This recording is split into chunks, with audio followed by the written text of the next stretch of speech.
So, James, it's 4 weeks now since we've seen Castlehaven in action. How are things going down below in West Cork, and how is training going?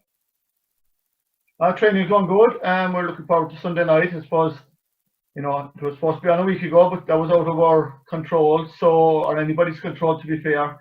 So, yeah, we a month might be a bit long to be waiting, but look, we're delighted to be in the county semi-final. Your performance so far, James, I suppose the Carby Rangers game being a local derby was always going to be a bit tense. Newcestown, the fit club, the Jew club that they had, you beat them by 6 points. But then I suppose you really showed your true colours with that big victory over Island Rovers in the third round. Yeah, I suppose the three games were different in every way. I suppose the first game against Ross, we were very nervy. We haven't beaten Ross in a good few times, in 10 years, I think. It's going back to 2013, I think. So, we could see the nerves that day, but we have grown since, and the players have got better against Newcestown. Newcestown are a brilliant club. What they do was unreal. And, to be fair again to the guys, they went about their work very well. And, we left ourselves open at the back a bit. We conceded a few goals that hopefully we wouldn't concede another day. But, yeah, it was checking the phone and to see what the scores were, and we were up, we were down. So it was a different. We weren't playing Island Rovers at that stage. We were playing the scores at the other side. So it was no disrespect to Island Rovers, the big score we were trying to put up, which was they weren't our opposition at that stage. Yeah, and your opposition, of course, were the Bars and Nemo and the other two groups. I suppose the Jewel Club thing hasn't really affected you, but I suppose one thing I'm going to ask you about is the Intercounty players that have been with you over the last couple of weeks. It's been a big, big difference to instead of Cork playing Intercounty football, say, in June, July and August, that you've actually got your club players in June, July and August, and the Intercounty comes after. How much of a difference is it to you with so many Intercounty stars in your panel? Sure. Look, it's like chalk and cheese, to be fair. And it's great to have them around, and I think they're enjoying it as well. And you're hearing the same story from clubs all around the country. If anything good comes out of this COVID, it would be the structure of the championship, maybe. And to be fair to the Cork County Board, they had this online. They had this Champions League set up, on the pipeline. So it has been brilliant. But coming back to the county players, they have been fantastic to us. And, they always give their best to Castlehaven, but it's, hopefully we're getting the best out of them this year now, seeing that the counties afterwards, they were usually coming back. And, after a long National League and Championship, it's very hard to get going in your club. And that's no fault to the county or the club or the players or anyone. It's just the structure. Now, obviously, you've had a 4-week gap since that third round championship game against Island Rovers. The Bars had a game just last Wednesday night against Newcestown. Obviously, it's going to be a comparison differences between the two sides. But what are you watching out for from this Bars team tonight? Well, I see them playing against Newcestown now, and like that's them. Like, they're brilliant. Like, they're big, strong, very physical, big, strong men. Maguire midfield. Their full forward line is very sharp, gets most of their scores. And, they've been county champions just a couple of years ago, and they're in the top 4 every year. So we're just back breaking into that top 4. So we know after 20 minutes where we are we ready for this really cutthroat championship game knockout, which we haven't experienced yet this year. The Bars have one up on us there. So it'll be nip and tuck, I think. A great respect for the Bars and what they do again, Jewel Club again, but and great inter-county players. So we'll be up against it, we know that, but with respect, we're going there to win the game as well. Obviously, it's a big day as well on Sunday, because you won the championship back in 2013-14, but you have been in the final since that epic replay game against Nemo Rangers in 2016. To be just nice to get back into that final again. Yeah, it was 15 we were beaten by Nemo. Yeah, look, maybe it is something that we thought we left behind us, maybe, but we can't change that result now. But the boys have been in the semi-final there. They had 3 great games against Duhallow in the semi-final a couple of years ago. So they know all what it's about winning semi-finals, and losing them. So it's brilliant to be in the semi-final, but we want to win it and go another step. And with the environment we're in now, You know, it's great for the parish. I know we don't have the supporters there, but it's great for the locality that, you know, there's something to look forward to at the weekend and support. And again, as I say, the GA during the COVID have been outstanding, and, you know, they're keeping the people looking forward to something at the weekend in every parish. Paul, so it's a quick turnaround for you. 4 days since you beat Newcestown. How are the bodies holding up? Good. Look. The good thing is we came through Newcestown Wednesday night without any injuries. You know, so look, that's a major plus compared to where we were this time last year. You know, where everyone, bar myself, I'd say, was injured. You know, so look, it's great. It's just great to come through. That was a real battle for us, and we knew that's kind of what we were going to get from Newcestown anyway. But it's great to get through without a body count, like, so it's good. You've had a busy season. I know the hurlers were defeated in the group stages. They were knocked out after the third round of games. But for the footballers, it's been quite a decent season, going unbeaten so far. Yeah, look, it's been brilliant. Look, we got through the group stages, and it was a tough group as well. Like, you know, I suppose the Ballincollig game kind of set the tone for us in terms of, like, we knew, like, we targeted that as being the vital game. Really, like, you lose your first game in the group stages and you're on the back foot from the word goal. Like, so we just managed to, you know, we got through Ballincollig, and, you know, then Carrigaline was comfortable enough, and had a good old battle with Clan there as well, like, you know, and then Newcestown the other night, of course, was a bit of a dogfight, like, you know. So look, that's been great, you know. Look, but you know, look, that's exactly what you want, you know. Look, I suppose that's what we targeted, and that's what we got, like, so, you know. But the weekend ahead poses kind of a different challenge for us, I suppose. I was going through match notes there this morning, and Newcestown got a goal in the 25th minute to go 1-3 to 3 points up. What was going through your mind going to that stage? There was 5 minutes left in the opening half. What was going through the mind before you got those 4 points to go into that 1 point lead?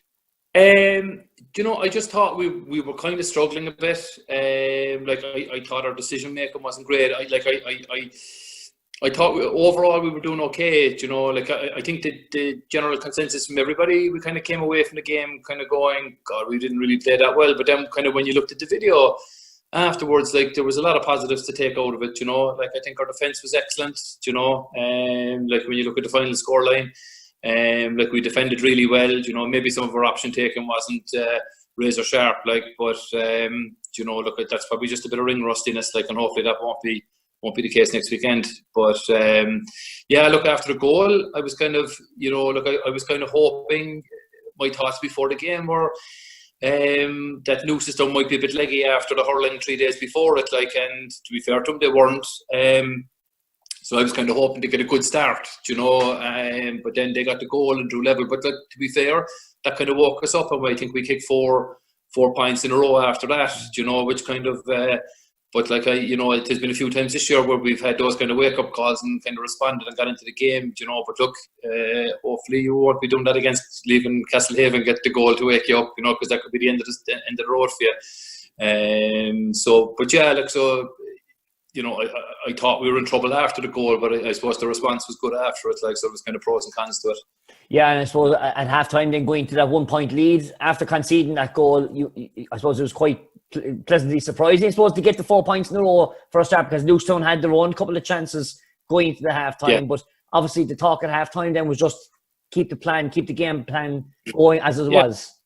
Yeah, pretty much. Like, I suppose, look, yeah, like, it was kind of that last kind of couple of minutes you kind of felt, look, that we kind of found our groove, you know. But then, you know, Newcestown went out to start the second half and scored the first point, which kind of set the tone for them as well, you know. So look, I think by half time, in my own head anyway, I was kind of decided, look, that this is going to go to the wire, you know. I couldn't see us kind of pulling away from Newcestown, that they, you know, they had kind of dug in and they defended quite well. They made it difficult for us, you know.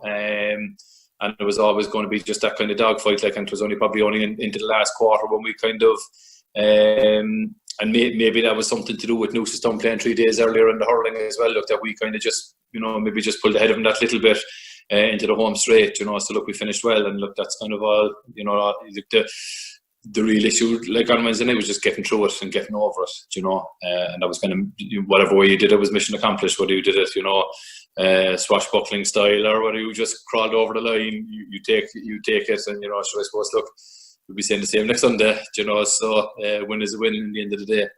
That's all water under the bridge now, because you've got the Haven on Sunday evening, and it's a big game, I suppose, but comparison to yourselves that you're playing 4 days later, they've had to wait 4 weeks, so quite a big difference for both sides.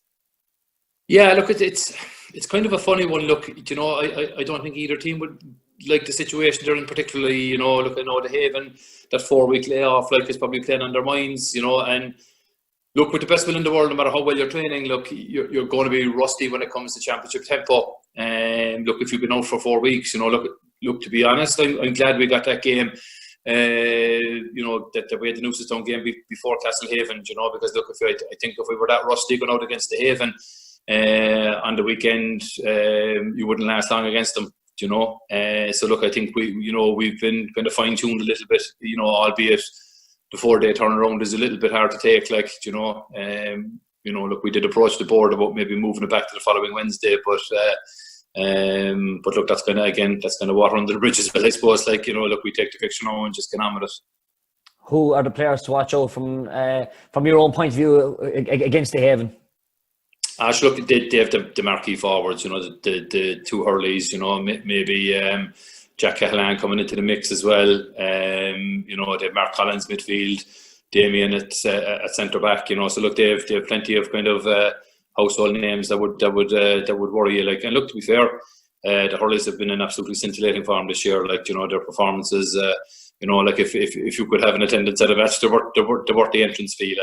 So look, hopefully we'll be able to manage them on Sunday. But yeah, look, their form has been fantastic. I suppose if one man can hold them, it is yourself. I suppose looking back down memory lane, the 2011 county final when you led UCC to beat the Haven in that famous final, it was a historic day, to be a great occasion to do it again on Sunday night. Oh, look, to be fantastic. Look, and look, there's a massive prize there in the end of the day, and look, 2011 was a great day out, but I'm sure that's fresh in James McCarthy's mind as well, in terms of getting a bit of vengeance back at me, so he probably owes me one for that anyway, Thanks very much to both camps who I spoke to during the week. It's a big, busy weekend so far, and we've got one more to go in front of us. It's the Bars against the Haven, and it's coming to you live from 7. Derek Kavanagh and Brian Corp are sitting in beside me here this evening. Boys, thanks very much for joining us. And Derek, we'll start with yourself. There was a few sweats there after around 3:30 this afternoon, but Nemo Rangers just about in the county final. Big time. Got out of jail in a big way. Duhallow were looking good for us halfway through the second half. They definitely had one foot in the final. To say that Donnacha O'Connor going off was a turning point is stating the obvious, pretty much. They were being to control the tempo. It was suiting Donnacha's graft in terms of he slowed down the game. They were on top. Nemo were struggling. Suddenly things opened up for Nemo, despite them having a few guilty chances. They had a brilliant point in the end by Mark Collins. So just got through the skin of their teeth. Brian, I know conditions were tough, and again they're tough this evening, but it was an entertaining game though to watch. Yeah, I think so, Patrick. I think, to be fair, all the championships so far, we were just saying it before we came on air, has been extremely entertaining, the condensed nature of it especially. But I think, Nemo do what Nemo do, and Derek might smile at this, but when the game is close, 9 times out of 10, they find ways of winning matches. And to be fairness to them again, you get away a goal, it'll be a time to panic with time up. Quick kick out by Mihaly, got on the ball. I think Alan O'Donovan moved it forward, and young Cronin finished it off as he does. You could see he was trying to get onto his left. I thought the defender would actually not end up on the ground, which he did, but it was a great score to win a game. Sure was indeed, and hopefully we've got just as an entertaining, if not better, of what has been a quite an enthralling weekend on the Irish Examiner live streaming service. Let's turn our attentions as both teams get ready this evening, and let's start with the Castlehaven team, who will line out as you will see on the graphic. Anthony Seymour will be in goal, Johnny Regan, Ronan Walsh and Rory Maguire the full back line, Kieran O'Sullivan, Damien Cahalane and David McCarthy the half back line, Jamie Walsh and Mark Collins in the middle of the field, Roland Whelton, Brian Hurley and Conor Cahalane the full half forward line, I should say, and Conor Driscoll, Cathal Maguire and Michael Hurley in the full forward line. Brian, they've been quite decent, but I suppose the eye-catching line of form here is that 4-19 to 2-4 win over Island Rovers in the third round. Yeah, I think, to be fair to Island Rovers, because they actually played Bishtown in the relegation game, and I saw them.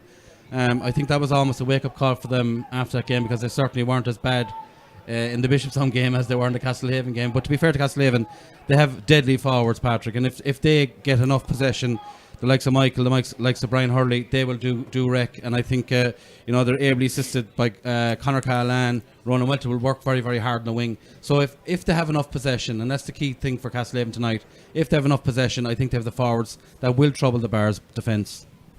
Let's turn our attentions then to the Bars, who will be wearing their chain strip of yellow and blue this evening. Patrick O'Neill will start in goal. Sam Ryan, Jamie Burns and Alan O'Connor, the full back line. Colin Lyons and Ola Murphy will be joined by Cullum Scully at the left half back position. Ian Maguire captains the side, and he'll be joined by number 18, Michael Shields, who started against Newcestown on Wednesday evening. Dennis O'Brien, Brian Hayes, and a change at left half forward. Number 22, Cian Walsh, comes in at left half forward for Adam Lyon. And in the full forward line, Killian Myers-Murray, Owen McGreevy and Stephen Sherlock. The Newcestown game during the week, Derek, was a close encounter. They got out of it, but you'd be expecting more tonight out of Bars. I would, and you could say that it's maybe, some people would argue it's a disadvantage having a game midweek and coming into a semi-final.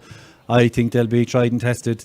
Looking on the other side, Castlehaven could be stale, because it's been a long time since they got a good competitive game. Bars are well tested at this stage, so I think it'll suit them. I think they definitely have a lot to improve on from that game against Newcestown, because Castlehaven, you're up in the levels at least at 10-20% in terms of the balance of their team.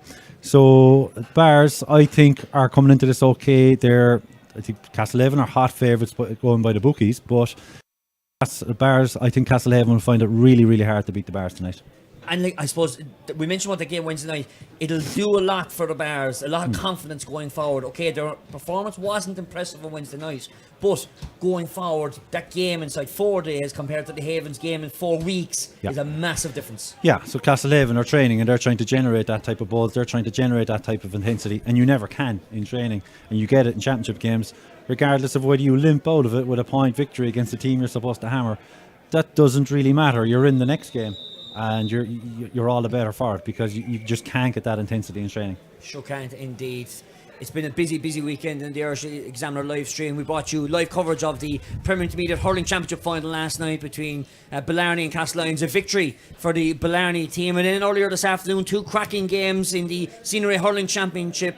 We had Charleville defeating Fort O'Neill's by a point. And down here, then we had in Parkerinn the first semi-final between Nemo Rangers and Duhallow, a cracking semi-final. We should be expecting another one, and it's going to be another couple of busy weekends over the next couple of weeks as we look out. This evening, John Ryan is with the 2 captains, Ian Maguire, who will be calling the toss. And the toss is going to be key this evening, because that wind, as you look at it, is going from left to right. And it is the Haven who have won the toss, and they will play, amazingly enough, against the wind in this opening half. Now, I was always taught, lads, if there's a wind, you try and use it to your advantage in the first half. But the Haven are going against it. I think, Patrick, schools differ. I think in Cork, Cork hurlers notoriously always played against the wind on go. And it's kind of a long-held belief with Cork teams that you'd play against the wind. I think in Nemo it was always the other way around, Derek, that you'd go to advantage every chance you get and then put the team to the sword. And I suppose for us, one of the thinking things around elements like this and the strength of the wind is go against the wind in the first half, batten down the hatches, really make a battle of it, and then the second half, the game can open up and you have the benefit of the wind, Patrick. So, if you win, it was a great decision. If you lose, not so much. But if I was Castlehaven, I probably would do the same. Yeah, I think from looking at Castlehaven play, looked at a few of their games to check them out ahead of tonight. Their kickouts tend to be short, so I think they kind of are comfortable playing into that wind into their face. So I don't think it'll damage them any bit. There's going to be a minute's silence for a couple of people who have died over the past couple of days. And one of those is Kevin O'Driscoll of Bishopstown, another club member from Castlehaven. Ariashte Garefshield.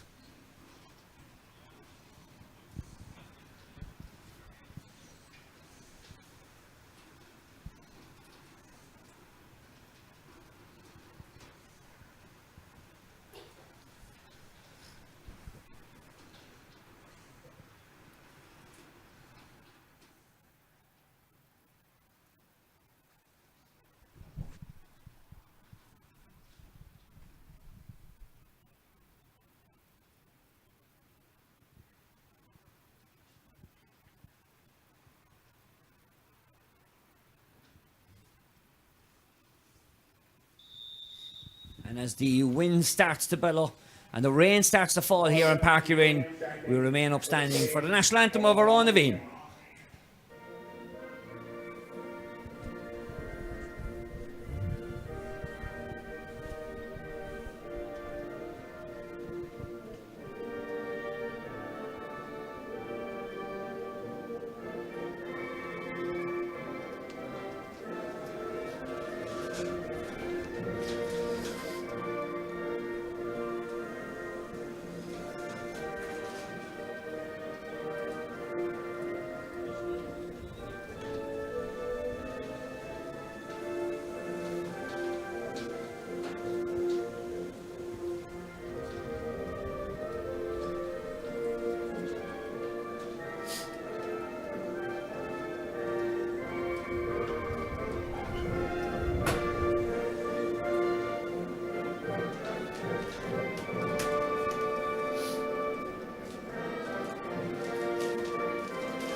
We send our congratulations to Blackrock, Charleville and Blarney, who have completed winning their championships earlier this weekend. Well, we've got Nemo Rangers in the Premier Senior Football Championship final.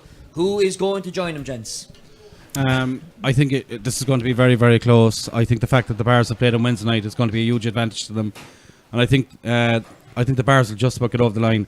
I think the fact that Castlehaven have played against the Patrick in the first half actually gives an indication of maybe what type of game plan they're going to have. I think they're going to be really focused on stopping Ian Maguire running.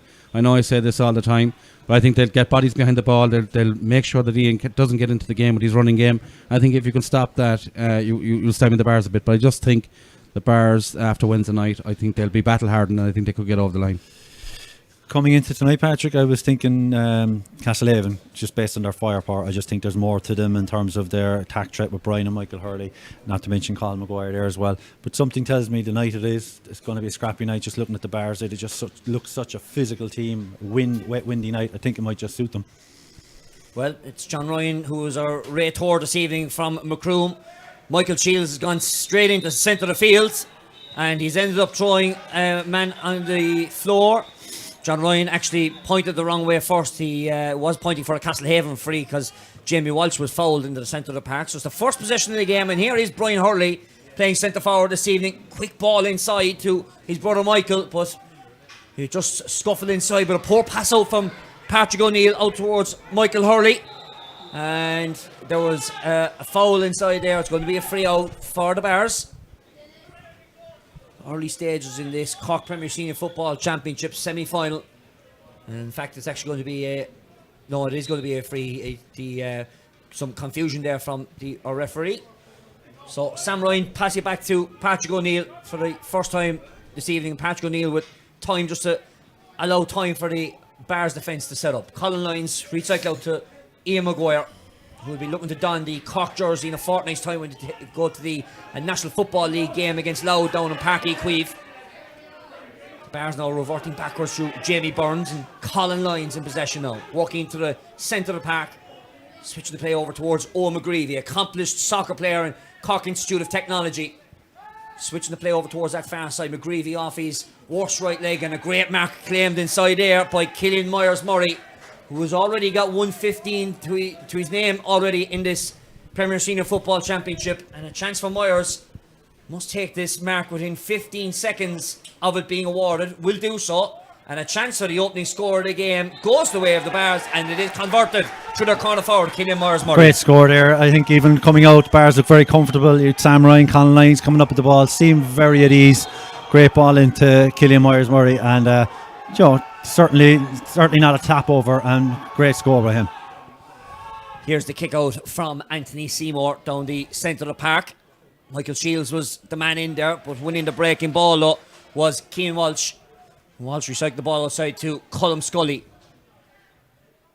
Bars now just looking to try and punch another hole in this Castlehaven defence, using the aid of the wind in this opening 30 minutes. Here's Brian Hayes going through the centre of the park. Hayes from outside of the exclusion zone. Brian Cuthbert is a superstar from the Bars. Great start for the Bars, and just like today at the Nemo game, if you pressurise the kick out and if you win those breaks, you dominate games. I think the Bars are really up for this one.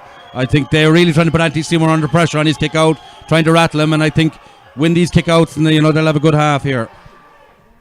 Here's the kick out from Anthony Seymour. Again over towards that far side. And again, it is Michael Shields winning the breaking ball. Dennis O'Brien getting on in possession. Passing outside to Colm Scully. Scully under pressure though. There's a great hand inside there though from Cathal Maguire. Turning over possession. And here come the Haven on the attack. Outside to Kieran O'Sullivan. Switching the play over towards that far side of the field now. Haven looking to try and muster an opportunity. The Cahalans, of course, part of this panel of the Haven. They hurl with the bars. One of those is Conor Cahalan. Back outside to Michael Hurley. Conor Cahalan. The Haven taking their time, but Michael Hurley was played off the ball. And it's going to be a free in awarded by John Ryan over the far side of the field. Yeah, well worked. In fairness, it's going to be a war of attrition for Castlehaven to get up against that wind, and they seem to be comfortable with that play, especially with the likes of Mark Collins there. A lot of ball is going to go through his hands in this half because he's just so reliable. As I say, there's going to be no long kicks in here from Castlehaven. It's going to be all hand passing all the way up, but no better team. Quite a strong breeze facing Mark Collins this evening. We asked how much it's worth, but that score is a super score for Mark Collins. Brian Cuthbert, especially in a very strong breeze. Yeah, great kick. Mark's a superb striker of the ball. It's actually going to be quite interesting.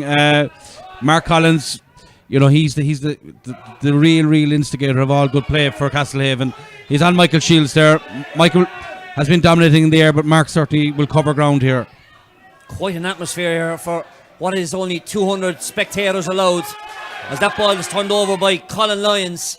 And a chance now for the Haven to try and level up this game. Here's Cathal Maguire working his way inside, but it was a loose pass inside, and the Bars are going to deal with that all night long. Jamie Burns singing up to Ian Maguire, and now they're working it through the channels.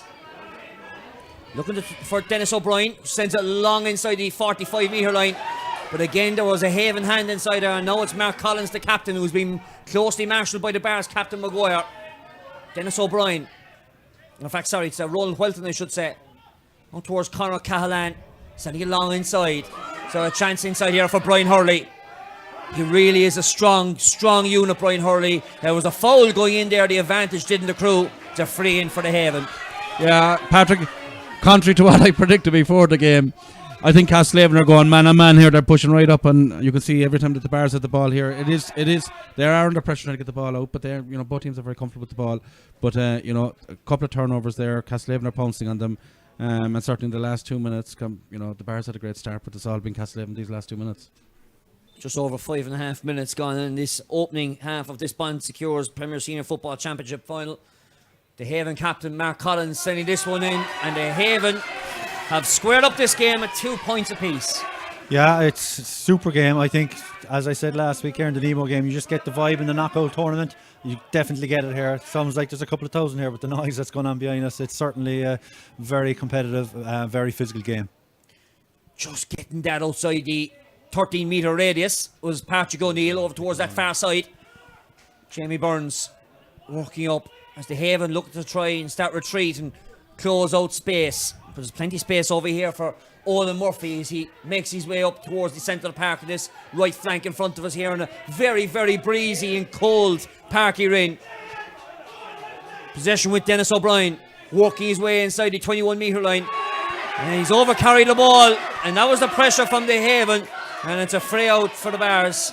Good pressure there, but in fairness, 20 metres out, he was coming onto his left. He had plenty of time. He may not be a natural left legger, but still, you got to take those opportunities in the semi-final. Oh, a poor turnover ball. It's a chance of a goal inside here, and it's scored by Stephen Sherlock, scoring his third goal of the game, asking for the pressure on the Haven. And there's your reply, St. Finbarr's with the goal. Yeah, it was a gift, really, to be honest, Patrick. I can't remember who took the free very, very quickly. It was just kicked directly, one pass, back of the net.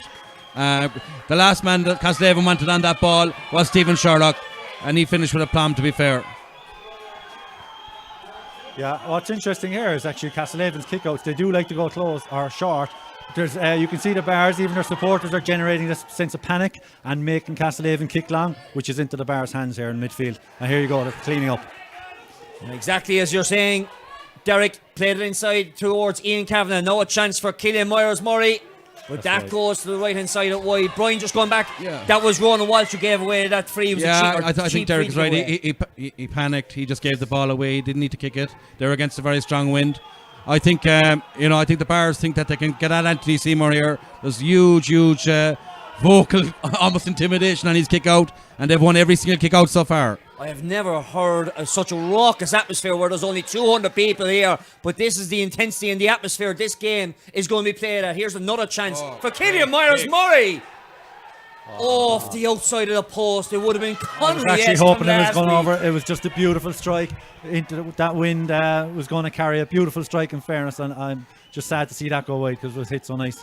Even though they want to get scores, obviously, Derek and Patrick, I think they know they have this kick out. I think they have them under so much pressure. They've won every single kick out so far, so wides aren't as bad as normal either. Mark Collins under pressure there from Ian Maguire. Collins nearly getting to it. Just ended up on the back of his arse, and a chance now for the Bars to set up again. McGreevy playing that ball into the corner. He's won the breaking ball, but just plays it outside towards Cian Walsh. And the Bars now looking to settle up once again. This is a strong win. It could be worth 5 points to the Bars if they do lead at half time. It is that strong. Killian Myers-Murray working that ball inside towards Colin Lyons. Lyons with his shots. And Lyons with the score, but the score won't count because there was a foul just before, and John Ryan is warding a free from 21 yards out. Yeah, Patrick, I personally think it's just a kick out. I think the Bars are putting so much pressure on the Castlehaven kick out. Everything is coming from that. I think if Castlehaven are smart here, they'll surely have something done that they can guarantee themselves possession from the kick out, because they've shown once they have possession, they're actually very dangerous at the other end. But the Bars have targeted this kick out, and they are masters at the moment here. But to be fair, Brian, is it because the Haven are playing so deep from their own kick out? They've got 14 men inside their own half the field. But I think so, Patrick. But I think you know when you're under pressure on your kick out that you'd at this stage of the year that you'd have something worked out so that you'd win the ball handy. As that free goes in from Stephen Sherlock inside the near upright, and inside 10 minutes the Bars, Derek Cavan lead by 4 points. Yeah, and they're good value for it. You can just see that they're generating this sense of panic around the ground. Castlehaven have the men back because this is the game they're used to playing. Is looking for the short kick out. Now they're having to go long again. As that kick out from Seymour sent over towards that far side, and a super mark over there claimed, and another chance for the Haven to go on the counter attack. Here's Brian Hurley. Brian Hurley working his way inside off the right peg. Hurley with a shot off the outside of the upright. That's been the story of the Havens night just so far. It's been so near. But now the Bars looking to try and work themselves through the channels. Ian Maguire passing it back to Colin Lyons. O'Connor, and again Lyons on the loop. Sending the ball over towards that far side. Cian Walsh playing the right or the left wing. Wearing number 22. One of the two changes made by Paul O'Keefe's management team. But it was a super hit inside there by Roland Welton. He's turned over the ball and won a free for his team as well. And it's a free out for the Haven. It's going to be quickly taken though. I think they need a score now, because I know they're looking forward to the second half. Castlehaven playing with this win, but at the same time, if that lead stretches to 6, 7, 8, they could be in big trouble. There's a Haven man down there in the centre of the park. But play continues on. Ian Maguire under pressure there. The man was quick to get up to try and put a tackle in. And again, the Bars just slowing things back down. But the Haven are trying to push up and press up the court, to use a basketball analogy. Play it out here towards Dennis O'Brien. What can the Bars work? Can they get another score to add on what is, as the wind and rain starts to team down here in Páirc Uí Rinn? Colin Lyons back outside towards Jamie Burns and Killian Myers-Murray. 116 now in this championship, but that was a loose pass, and it's gone out over the sideline. Yeah, I think, as much as the Bars are on top, it's the free that Castlehaven gave the ball back to Bars for Sherlock's goal. Obviously, that's just a difference at the moment, but I think the Bars are a bit more comfortable. Castlehaven seem a bit rattled, but look, it's early days, Patrick. Smart free one there by Brian Hurley. Yeah, I actually didn't even see it. I was looking on trying to figure out what the Bars are doing with their forward line, because I'd be more in favour of keeping a few more inside there, because they're just not taking the advantage and they're not using the wind. Brian Hurley under pressure there. Pass it back towards Cathal Maguire. A long pass up that near touchline. As that ball is now starting to be very, very slippery. And it's knocked out over the sideline. It's a Bars line ball, quickly taken by Owen McGreevy, who's covered a lot of ground already. Cullum Scully in the centre of the park. Classy ball down towards his near touchline towards Dennis O'Brien. Beats the defender. Dennis O'Brien working his way inside. Looking for Myers Murray. Dummy the shot, and he said you carry the ball in both hands. A bit dodgy, I think, maybe he did, but I think the Bears, I just don't think they're using this wind and the gale force that's with them. They tend to be bringing the ball out too far. There's the Haven now looking to try and break out here. David McCarthy. Long ball up towards Damien Cahalan, but just too long for Cahalan. And it's a free out, and that's probably the side story to this game tonight. The three Cahalans playing with the Haven and hurling with the Bears. I think the Bears are well used to that. There's been a couple of seasons now where the Bears have played Castlehaven in football. I think they're well used to Damien playing and Connor and Jack playing with Castlehaven in football and with the Bears in hurling. I don't think it doesn't bother them at all. But I take Derek's point. There doesn't seem to be enough bodies forward. Castlehaven have an extra man there again. If I was the Bears, I'd probably put Stephen Sherlock on side and play two men off him and move the ball inside there. As the Haven work that ball out closely from a triangle, Roland Wilton, I should say, playing outside to Mark Collins. Damien Cahalan from centre back, playing a fist of ball into the left wing forward position. Here's Cathal Maguire, looking to try and take on two defenders, and there's a so-called rugby tackle. The question is, was the man dragged to the ground by Colin Lyons? I think he was, and I don't think there's any need. If he was bearing in on goal, fair enough, but we're 45 metres out. There was no sense to that. The Bears could find themselves down to 14 before they know it. Already a forced substitution here by De Haven. It's David McCarthy who's come off for David Welton. Black card. And a black card is brandished here by Colin Lyons. Just have a look at the replay, Brian. Yeah, I think Patrick, just watching it live as well, the fact that he could see him coming from about 15 metres out. So as Derek said, he didn't have to actually panic at all. Yeah, he could have jerseys everywhere there. He could have just shouted him towards the line. Yeah. It was actually very, very poor defending. But I think we have to go back to the fact, even if we look at the team at the moment, the Bears have a gale of wind with them. And there's only one Bears man up inside these 14. So I think they'd be much better off, and it would suit them even when they lose the ball if they could, put more bodies forward and actually defend much more cheaper forward. That free converted there by Brian Hurley. Yeah, super kick, with that wind into his face. And it's important that the Castlehaven do keep in touch. It looked like for a while that Bears were going to start running away with the scoreboard. But if the Castlehaven keep them in check, it's going to make for a very exciting second half. As you return to live pictures once again, it's Cian Walsh who is in possession now as the Bears reduce to 14 men now for the next 10 minutes approximately. We'll be looking for the time of 24:40 before that man can return to the field, Colin Lyons. What can the Haven do? Can they capitalise on that, especially against this strong wind? There's that ball, and there's a free there because there was a late foot in there by Roland Welton. It's going to be a free for the Bears, quickly taken by Ian Maguire. Spinning out towards Cian Walsh, and the Bears now just looking to try and play some football into space. Olin Murphy under pressure, and it's a turned over ball. Now here come De Haven on the counter attack. Roland Welton now towards his captain Mark Collins to switch the play over towards that far side of the field. Damien Cahalan play it short to Brian Hurley. This full forward line and half forward line of Castlehaven riddled with county stars, and here's one of them. Hurley, no foul once again, passes it to Maguire because he knew the advantage was coming, and it's a free in. Yeah, you can see Olin Murphy had the ball there, and if the Bears continue to play around with the ball here in the middle third, they're down a man at the moment. Castlehaven can afford to have a sweeper, I know, but at the same time, if they keep making these type of mistakes and handing Castlehaven the ball, they're going to create a problem for themselves because they'll allow Castlehaven obviously to score too much in the first half playing against the Gale. But I think the Bears need to be a bit smarter. I think they need to move the ball a bit quicker, and I think if they do that, and get the ball to Murray and to Sherlock, they could do damage. Here's Mark Collins with the resulting free off the left inside upright and all the way in and over the bar. Yeah, that's 3 now from Mark Collins, and it's because of the likes of Brian Hurley. He's such a threat, and Mark is just picking off the scraps here.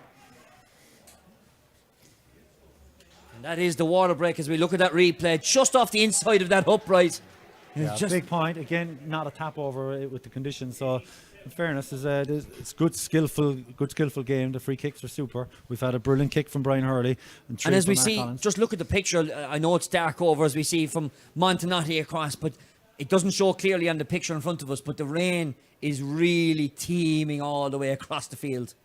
It is, yeah. And I think you've got as Brian was saying there about Owen Murphy, that attack came up there. He had oodles of time to place a ball in, but you could see it's just not even in his psyche to let the ball in. He was just they're looking for the hand pass all the time. That's the way they're coached, obviously. Yeah. But in a night like today, you just got to play a different way, especially with the wind. You've got to try and back yourself and back that kick pass.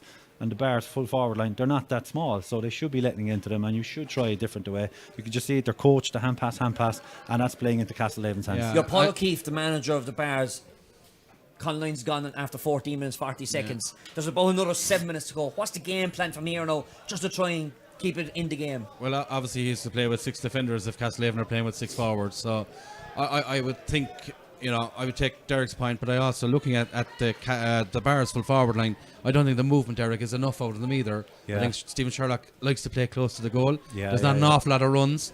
I think Owen Murphy might have looked up once. Was he the guy to kick it? I'm not sure, but at the same, you have to have the guy inside who's going to bust his chops to make runs over and back, and most especially now when you're a man down, you're going to have 2 inside who are going to work. Yeah. Well, I can tell you the nominated free man looks to be Mark Collins, playing in front of the half back line. In fact, it's actually Rory Maguire who is going to be playing the free role for the next couple of minutes. That ball over there, Brian Hayes did very well to pick it up. Quite tough conditions here this evening in this semi-final of the Premier Senior Football Championship. What a day of Cork Championships it has been so far. And again, the question arises. That's a black card for me. He pulled him down. If you're going to apply the rule, that's it. This is exactly what frustrates people involved in Gaelic football. 2 minutes ago, we had Colin Lyons go off with a black card. We're looking here now in replay. That's the exact same. It's the exact same. He pulls him down as well. So you can't have one rule for one and one rule for someone else 2 minutes later. Well, it's a chance for Stephen Sherlock to try and extend that lead back out, but no, goes left and wide. I must say, 200 people here. It sounds like 5,000. Yeah, I'd say they've been told make some noise for their kick out. They're targeting it in the most obvious way. And to be fair, it's working for them. If we only could have a camera down to our right hand side, all the Bar supporters and players and mentors all standing on their feet. But they're playing with the 14 men for another 6 minutes possibly. As this play is walking through the centre of the park. Mark Collins offloading to Brian Hurley. Hurley's broken inside that tackle. Walk outside to Damien Cahalane. Damien Cahalane with a super score inside there. And the score is back down to 2 points. Yeah, I can see their logic now why they wanted to play against the wind, because they're so comfortable with running the ball up with these big, strong runners coming through. So playing against the wind, I think, suits them. Yeah, and you see there where you're a man down, allowed Castlehaven the very first time to get the short kick off. And that was the very start of their movement there. Up to now, they've been under pressure. Supermark claimed inside there, but the man was fouled without playing the ball. That was Cathal Maguire, and the wrong man is actually after taking the free. Maguire should have taken it, but play continues on. As that ball's walked into the corner, Michael Hurley just spilling that for a moment, but there's a free man outside. It's Cathal Maguire back outside, out from the outside of the right peg. That ball won't go as Patrick O'Neill stops and probably does the right thing to keep the Bars on the move. And here's Jamie Burns offloading that ball over on that far side. There's a foul there by Conor Cahalane once again. A free taken quickly. Ian Maguire now looking to try and apply some pressure. No scores for the Bars since that black card in the 14th or in the 15th minute, I should say, from Colin Lyons. The Haven have scored 3 on the bounce. Michael Hurley, or Brian Hurley I should say, Mark Collins and Damien Cahalane, as the Bars now looking to try and get a score of their own. Against the head, one might say. Stephen Sherlock off the left peg, sends it right and wide. After 20 minutes, Patrick, I just get the sense that Castlehaven are a bit more economical going forward. They just have a little bit more threat about them, with the likes of Damien Cahalane coming up and the Hurley coming, and both Hurleys playing good. They just seem to be a little bit more dangerous, I think, versus the Bars.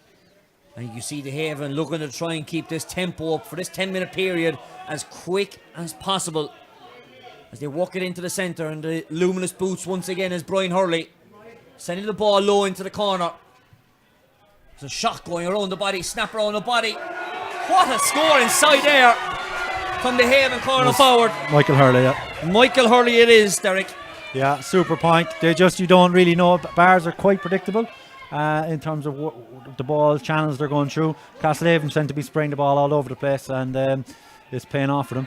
I think the Bars are going to have to tie down Brian Hurley a bit more. Everything seems to be going through him. He normally used to see Brian in by the goal scoring, but tonight in the first half here they played him out centre forward, and he's like their conductor. And I think Jamie Burns is going to have to tighten up on him here big time and stop play going through him, because once he has it, he's very, very dangerous in terms of setting up scores. Ian Maguire fouled on this occasion. It's going to be a noting taking by John Ryan. And in fact, it's going to be further than a noting. Just speaking to by the Haven captain Mark Collins, and it is just going to be a noting as the book goes back into the right hand pocket of our Macroom official as this play now works up. Cian Walsh in possession. We have about 9 minutes gone in that sin bin, but you must remember there was about a 90-second water break, so approximate 2 minutes left in that black card. Michael Shields, haven't mentioned Shields too much this evening so far. In towards Alan O'Connor, making an advanced roll from the cornerback position. Recycles the ball back outside to Killian Myers-Murray, who goes back to midfield to Cian Walsh. And this is the pressure that the Haven have been applying over the last 7 or 8 minutes. Colm Scully now looking to try and work the ball into space over in that far corner. Thought about playing backwards, didn't, and worked it into a triangle. A chance now for Ian Maguire to take on this Haven defence. Play the ball outside. It looks like a score from the training ground if it works, and it does. Yeah, I think Ian Maguire made that. Bars were going nowhere, just side to side. It just took someone like Ian Maguire to take it on and create the overlap. Brian Hayes was with the score on that occasion. Super score indeed. As you come back to live pictures, as they have and again on the counter attack, Colin Maguire has beaten 2 defenders. He's tearing down the heart of this Bars defence. A shot going in for the Haven, and that's a quick levelling score inside there. It looks to be Rory Maguire, it might be.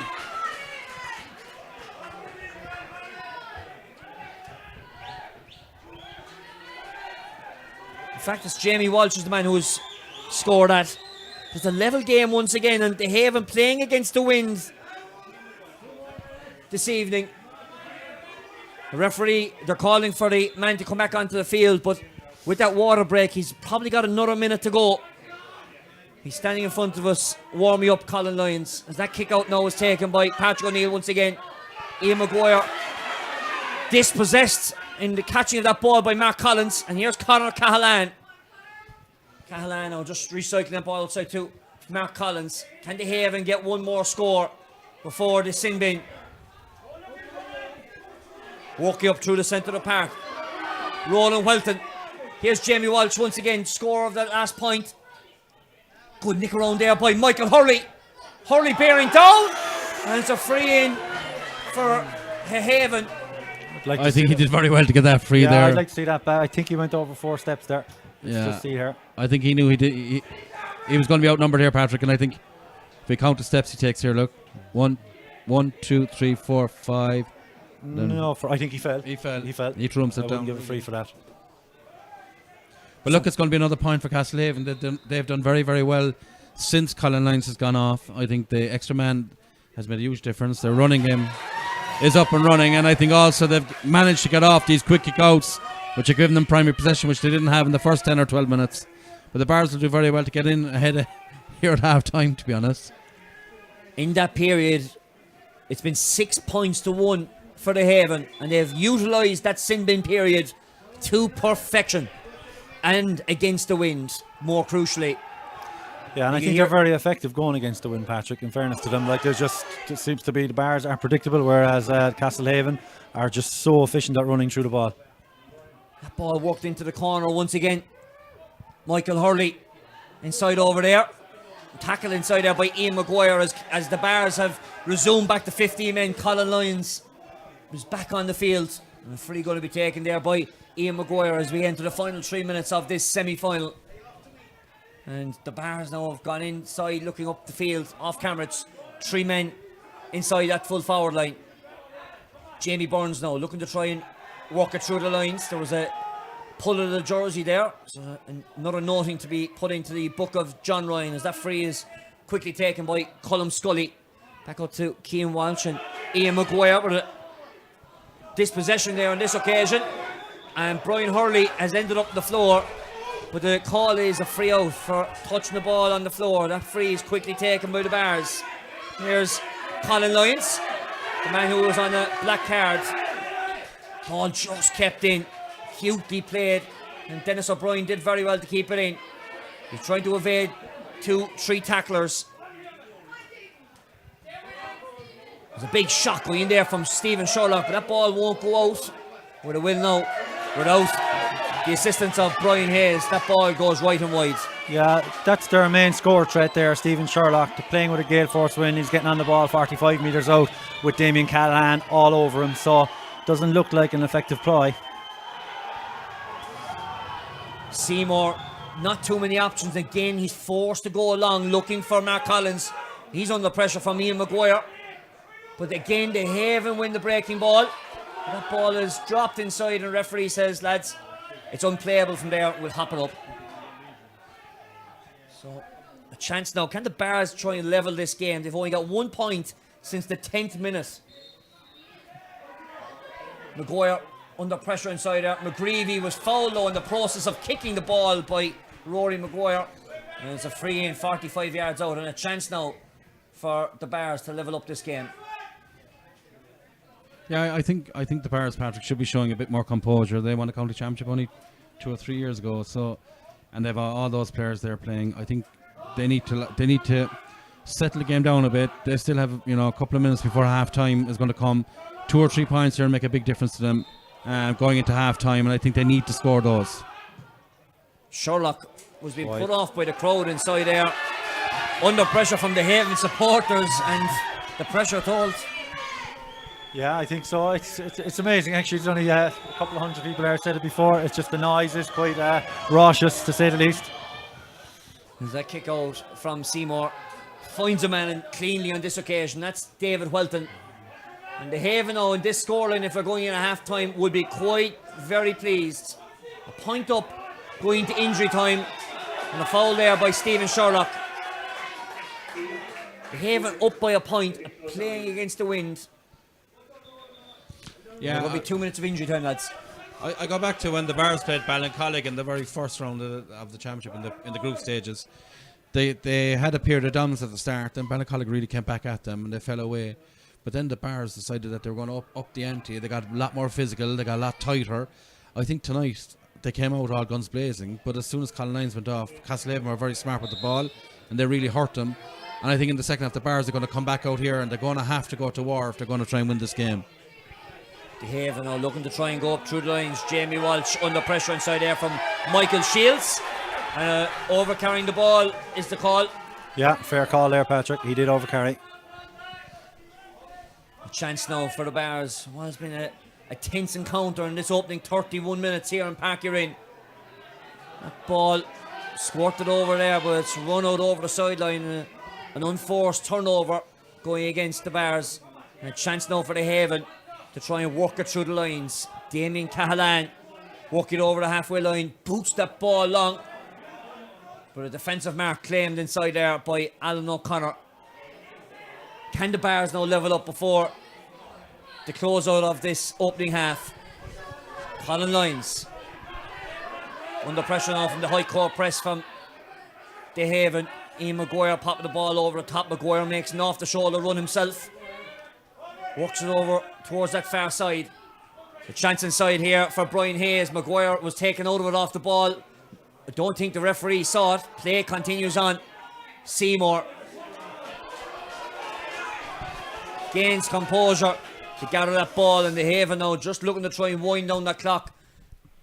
They know they're in a comfortable position going into half time with a 1 point lead. Mark Collins offloading to Brian Hurley in the centre of the park. Hurley under pressure has to recycle that ball backwards. Jamie Walsh now in possession as John Ryan blows the half-time whistle in this Cork Premier Senior Football Championship semi-final, sponsored by the Bon Secures. It is Castlehaven who lead at half-time. 8 points to St Finbarr's 1-4, lads. It's been an enthralling opening 30 minutes. Has been. It's been very aggressive, very fast. It's been a good game of football. On the balance of things, I think the Haven are worthy of that 1 point lead, albeit it's against the Gale Force win. So I think the balance of things, they're looking like a 4 or 5 point better team so far. They seem to have more intent. Is the word I'd sum it up with. The Bars are going forward, they're getting plenty of possession, but they seem to kind of have no real intent. Sometimes Stephen Sherlock is coming out, sometimes Killian Myers-Murray is coming out, and there's no real intention with the direction of their play. Castlehaven, on the other hand, I think are really causing trouble. Balls going through Brian Hurley almost all the time. He's causing a lot of trouble. Michael Hurley's causing a lot of trouble, and Mark Collins is picking up where getting your free. So Let's a lot more look at intense. this goal that was scored by the Bars in the opening half, lads. And this is the mistake, Brian, by Ronan Walsh allowing Stephen Sherlock to bury that ball into the back of the net. Yeah, like even if the Castlehaven were going to get possession from that free, the man was going to be immediately under pressure. Like, you'd rarely see somebody giving a sharp free across his goal, in front of his goal. If he was putting it out to the wing on this side, you'd say something, but it was just a mistake. It was a mistake. It happened. At that stage, the Bars had a big cushion. They seemed to be dominating Anthony Seymour's kick out. They really were on top. But as soon as I said earlier on, Colin Lines went off, the Bars lost their way. But to be fair to Castlehaven, they upped the ante. They smelled blood. They, every time that the Bars had possession, Castlehaven afforded themselves a sweeper in front of Stephen Sherlock because of the spare man. And every time that Castlehaven got possession, which they could do easier because of the extra man on kick out, they actually ran the ball quite well. Really, really looked impressive. Moved the ball through Brian at centre forward. Every time Brian gets the ball, a lot of times, anyway, not every time, the ball goes to Michael. And they've looked very, very, very dangerous. If you're a betting man right now, the bookies would have had it right, Derek, before the game, because it looks as if Castlehaven really, if and I'd go along with Derek completely here, they look to have a better method of what they're trying to do. They're trying to work the ball to Brian. He conducts play from in around the 45, and I think even in the second half they can actually vary up what they're going to do. If they want to keep using Brian as centre forward, grand, but they'll trouble the Bars if they put Brian and Michael inside together, because they're a deadly combination. But all of that is prefaced by the fact that they'll have to have the ball.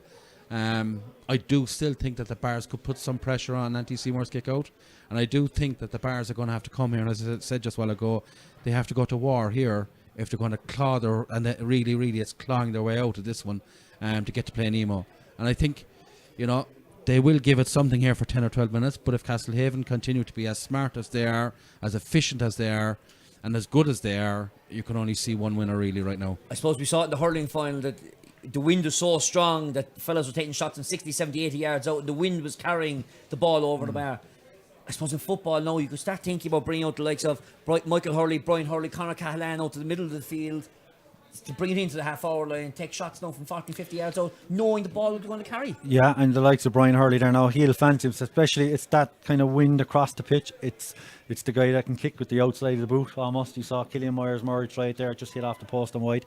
The likes of Brian Hurley now will love that type of play, and they will get the ball. He's going to get plenty of ball, and that's where I think Castlehaven will score with the wind a lot easier than the Bars have done. Where defensively can the Bars now shut that down, playing against the wind? Where are the scores now going to come from?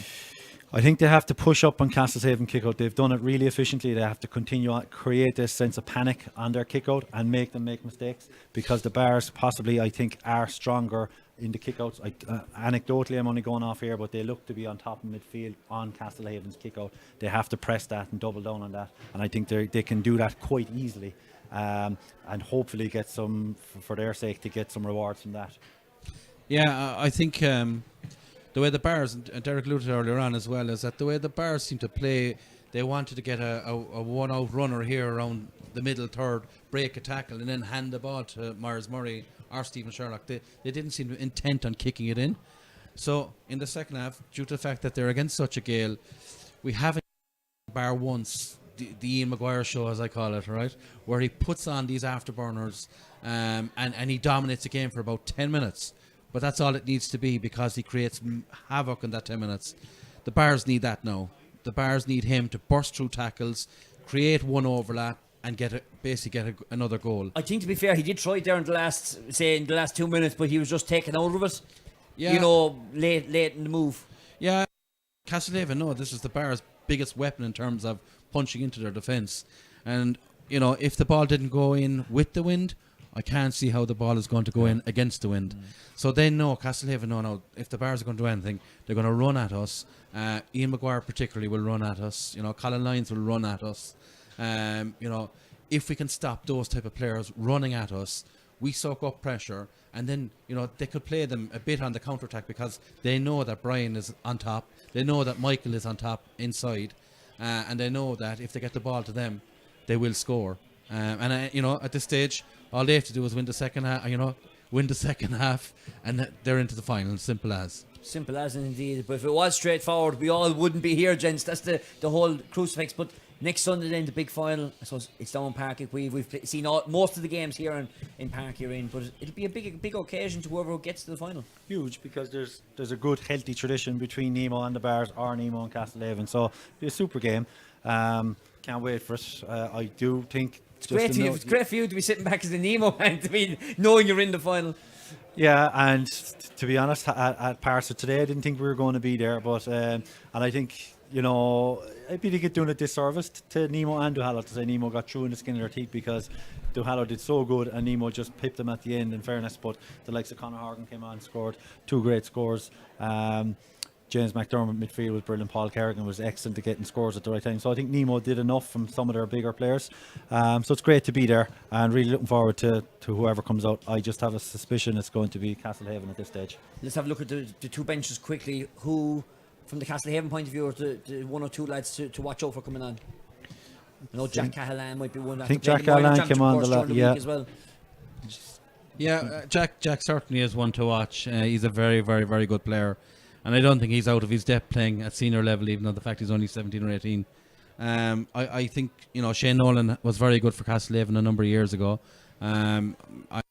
Stories with him, but if he comes on, he'll add something to the forward line as well.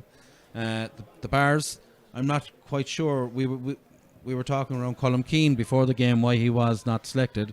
He must be injured, because he is one of the linchpins for the Bears and around the middle, and he'd make a difference. But you know, I do think.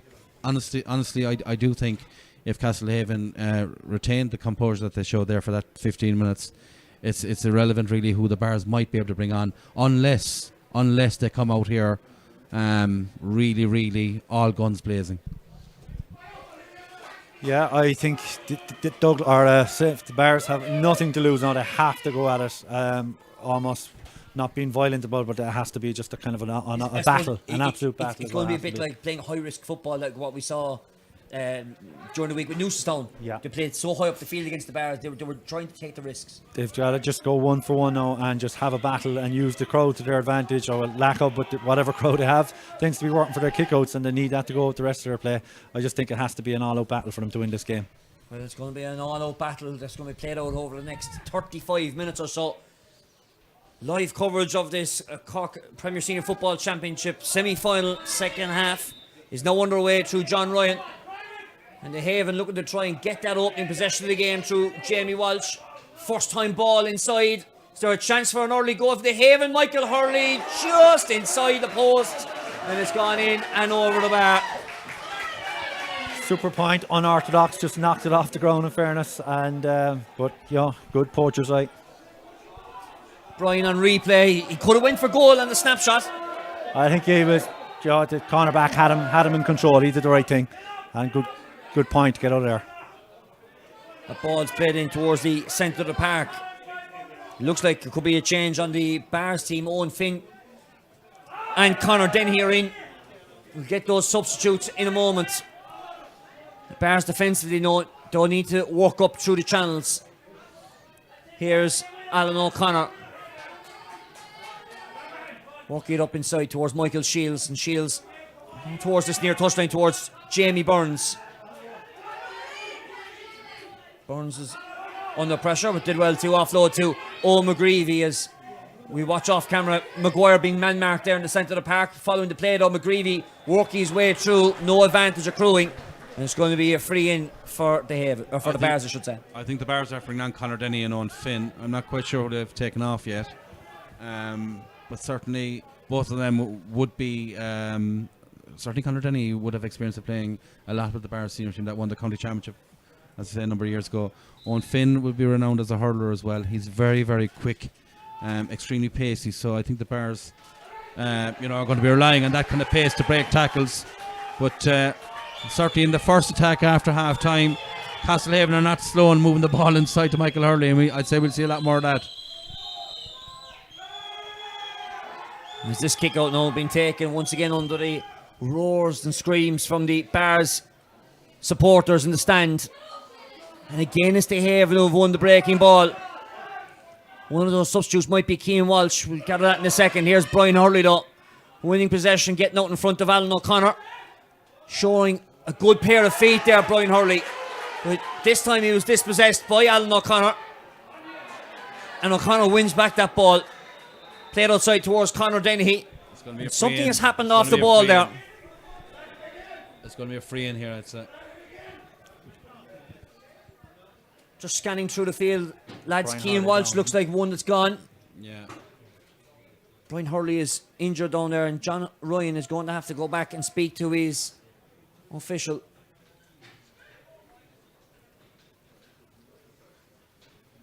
Obviously something happened there. Brian, I don't know, did you catch it? But we'll catch it. We'll have a look here on the replay. Just after the Bears won the ball back, I think somebody ran into Brian, I'd say. Yeah, looks like the centre back Ola Murphy has taken them completely out of it. And Brian Hurley has been spoken to by John Ryan. I think, to be fair, Brian initiated it, but I think Olin finished it. So the call is going to be interesting here now, because Ola Murphy is being attended to, but John Ryan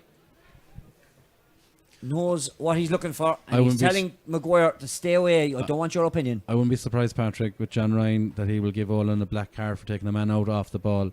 And if that's the case, the Bears are going to find it very difficult to win this game. Well, now we're going to find out the moment of truth, as there's a substitution for the Bears over on that far side of the field, I think. We concentrate now as our attention's turned to the Macroom official, and Ola Murphy is pleading his case. It's only a yellow card. Yeah. I don't understand, like, if you take a man out No, off to be the fair, ball. we have the benefit of replay as well in front of us. Now, this is the ball the Bears had, and now they're under pressure again with a free from, I say it's Brian Hurley, is it, or Mark Collins? That's Mark Collins. Mark Collins. Mark Collins on that 21 metre line, with the aid of a strong breeze here this evening. Looking to try and extend this lead out to 2 points. And where is going short with it, in fact. Looking to try and work the angle. Collins, though, was half blocked down there. And you'd question why didn't he go for the score. As the Bears now looking to try and work the channels out through Michael Shields in the full back position. On the loop, Shields from Colin Lyons. And Shields had a handoff there into the face of the Haven man. We might have to come back to that in a moment. Play continues on through Brian Hayes. Jamie Burns recycling the ball inside towards Ola Murphy. Ball sent in low inside. There are chances of deflection inside there, but the Bears still in control of this one. Dennis O'Brien in possession now. In that far corner. Walked out towards Killian Myers-Murray. Murray now just playing it low outside, and it was cleanly picked up off the ground inside there. And it's going to be a free out for the Haven. Number 30, Conor O'Driscoll is replaced by number 19. And that's the introduction of Jack Callahan, was the man who was introduced only moments ago. Conor O'Driscoll is the man who has left the field of play. As that free now is quickly taken backwards towards Rory Maguire. Maguire under the pressure there of Sherlock. Sherlock putting in a big shift there now, trying to get the tackle in, and he's done so, but the Haven do very well to keep it working up through the channels.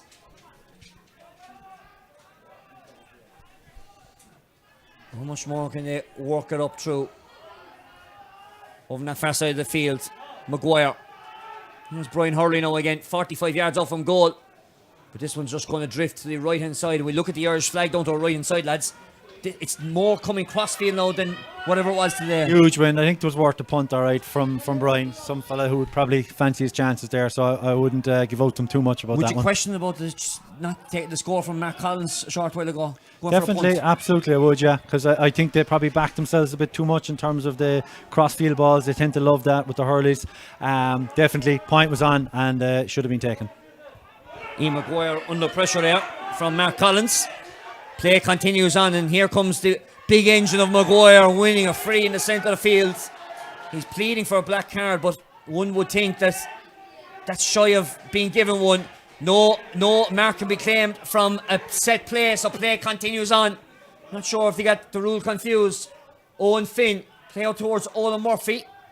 Recycling the ball back outside towards Killian Myers-Murray. Dangerous ball inside, but the man was going backwards and looked like tripped over his own legs, Brian Cuthbert. Yeah, I think there was nothing in that, Patrick. I think the one thing I would say is the Bars have upped the ante as well, but as we were looking for. I know, another questionable. Yeah, I think they definitely have upped the ante, and I think, always and ever with the Bars, Derek, I think the experience I'd have with them anyway is that they're at their best when there's a war on. And That's I think, my point, exactly. That has to be an out battle. That's kind of what I meant. Yeah, was just they're at their best when there's a war on, and I think they certainly knew that coming out in the second half, if they didn't bring this to an absolute war, and as you said, it's not violent or anything like that, but the intensity of the tackling, the pressing up, the work rate there of Stephen Sherlock earlier on. Yeah. If he was never going to chase down 3 men, but he was still there.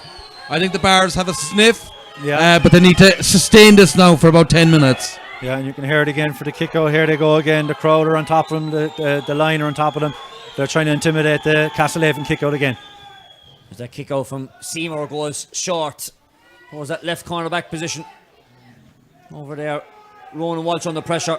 Haven now looking to try and run this ball out of the fence. Is this a bit of game of keep ball rather than punt ball?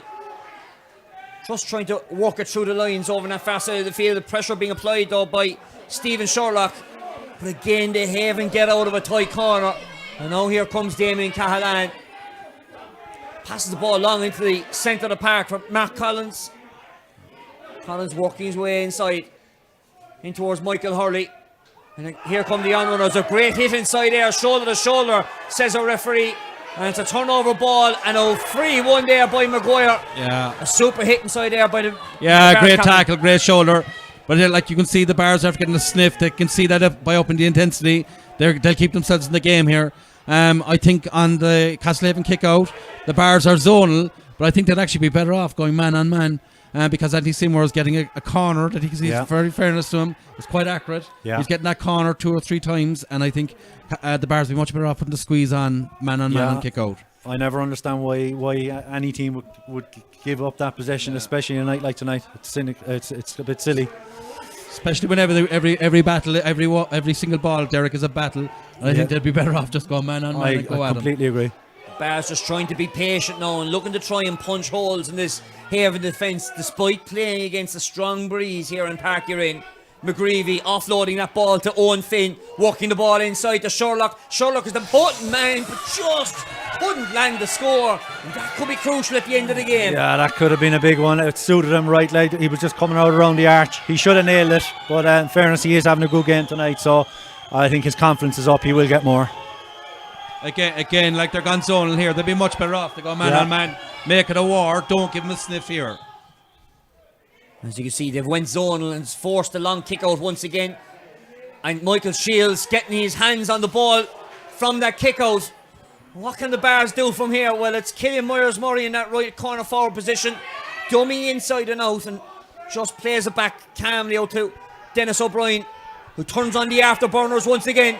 Puts on a great solo inside. O'Brien with the shot, and Dennis O'Brien with the leading score once again for the Bars. To be fair to Michael Shields, lads, he's playing a very, very intelligent second half. He's like as always, he's very combative. At the same time, he's using all of his experience just to move the ball away, break it away. He knew he had more bodies around him. And then when he gets on the ball, he never, ever, all his career, he never wastes it, to be fair to him. Yeah. And I think I don't know how long he could last midfield here, but he certainly is having a huge influence on the game at the moment. He is. As that kick out's been taken, substitution on the Bars. Adam Lyon is in now for Colin Lyons, who was on a black card from that first half, but that ball's quickly kicked in towards Stephen Sherlock. Sherlock with a snapshot around the body. Oh, what a score! Brilliant. Great score. This is the type of, I think the Bars, it suits their play in terms of the ball just ricocheting around like that. In terms of the long ball in, it doesn't seem to suit them that well. They're not that well at winning the balls versus the likes of Brian Hurley or Michael Hurley. But when the ball comes up and they have to knock the ball around, the likes of Killian Myers-Murray or Brian Hayes, or as we saw there, Stephen Sherlock, that's what they're good at. And it's all gone back to the kick out. As soon as the Bars win this primary possession, they're in control. Now Castlehaven have it. And instead it's Castlehaven walking inside. Here's Brian Hurley now after receiving that ball inside from Mark Collins. Off the left peg of Hurley. Trying to turn in. Just goes left and wide.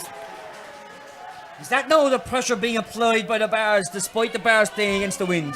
I think it's more to do with Brian in a way. He hasn't had the ball for about 6 minutes here, 7 minutes. He's the type of player that needs to have the ball an awful lot. And then when he gets the ball after not having it for a while, he will try and bring himself into the game by shooting. Maybe when another couple of steps maybe on the cards, you know? Yeah, and you said it there as well, Brian, earlier. The Bars did this against Ballincollig where they come out and absolutely dominated the game, and here they're doing it. So let's see if they can keep it up. Well, here comes Michael Shields once again. Working that ball inside towards Dennis O'Brien's. Their advance mark to be claimed here. Well, it was not taken by Owen Finn. Quickly played on. And the triangle worked inside. A chance for Finn though on the loop around. But just off the outside of that post, going right and wide. Yeah.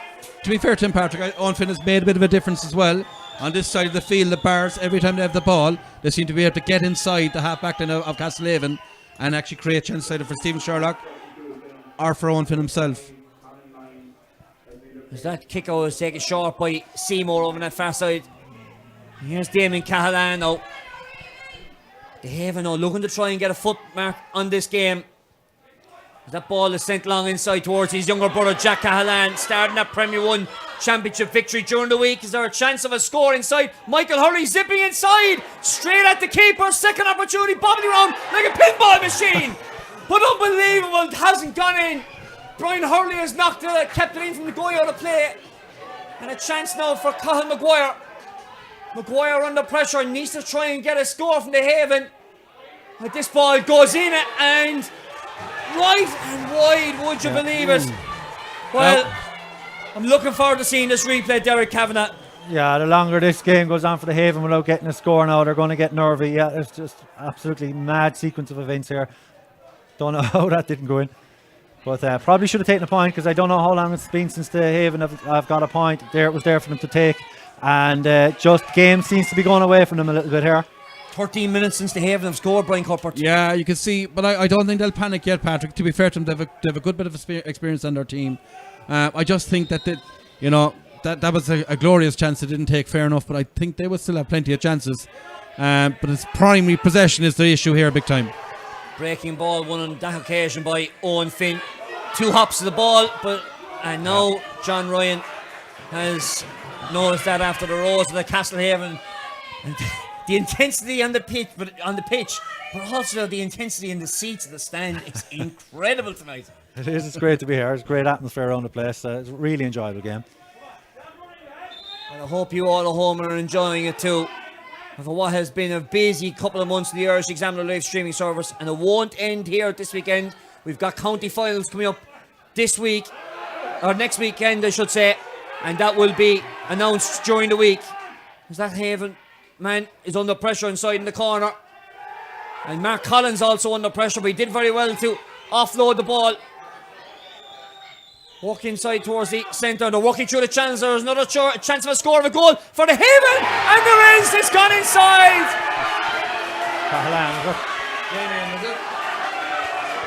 Conor Cahalane, it looks to be. Conor Cahalane. Yeah.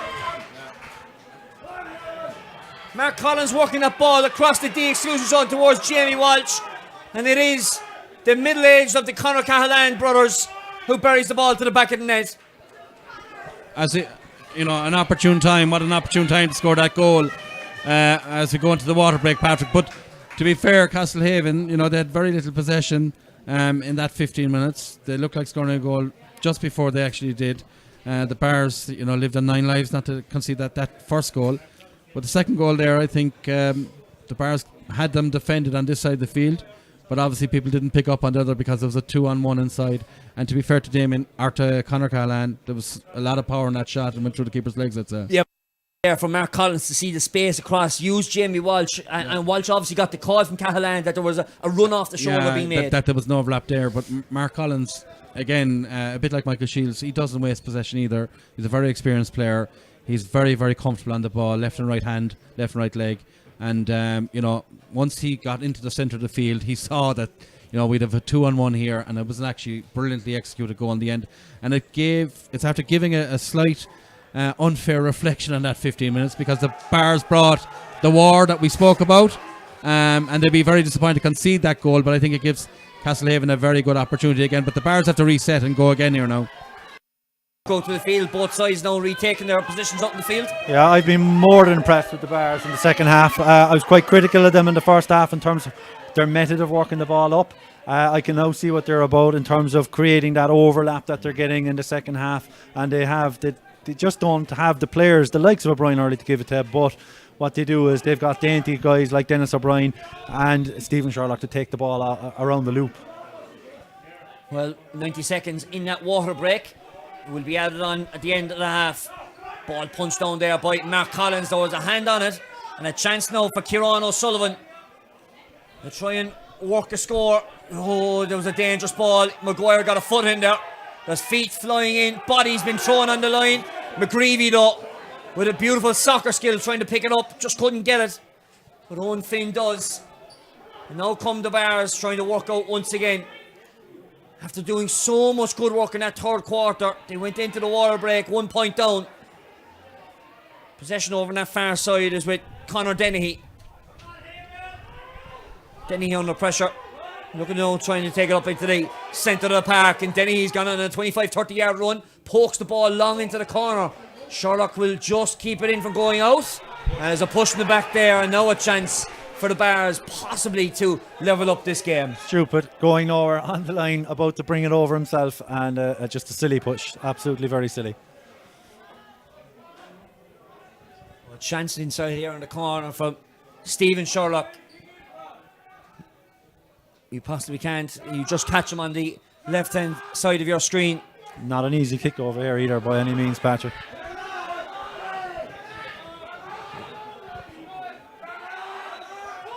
The Haven crowd really raucous here this evening as Sherlock takes this shot, beautifully executed, and the Bars fans are standing on their feet. It's a level game again. Yeah, that was a good score.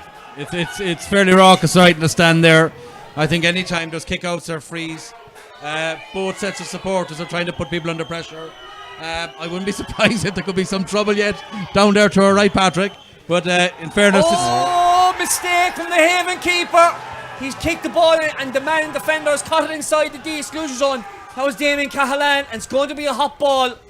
Yeah. That was a critical error there. I was about to criticise the Bars for not going man for man there. Don't understand why they're coughing up that early possession. It just worked in their favour there, but I think a bit fortuitous for the Bars. Yeah, absolutely fortuitous, Derek. It could be a substitution for the Bars. It's going to be held up for the moment, I would think. Owen Keane, another very strong man. This hot ball is thrown in though. As they Haven looking to try and get out of it, under pressure inside there. Which way is this going to go? The Bars come out with it. McGreevy out to Sherlock. Sherlock snap around the body, and the Bars take the lead again. Yeah, it's a bit early to be jumping around and dancing up and down. There's 12 minutes to go in the game, but something happening off the ball here. Sherlock got a poke here we off go. The ball. And as they'd say in Aussie rules, it's on. There's spot fires everywhere, and there's fellas jumping into tackles here. Well, this is something you don't want to see in Gaelic games, but my God, there is spot fires happening absolutely everywhere here.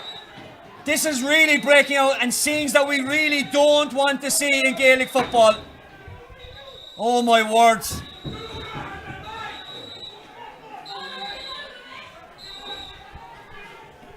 Well. Not sure what happened initially. It's obviously when Stephen Sherlock got that bang off the ball. Yeah, it all kicked off from there. Don't know what happened though.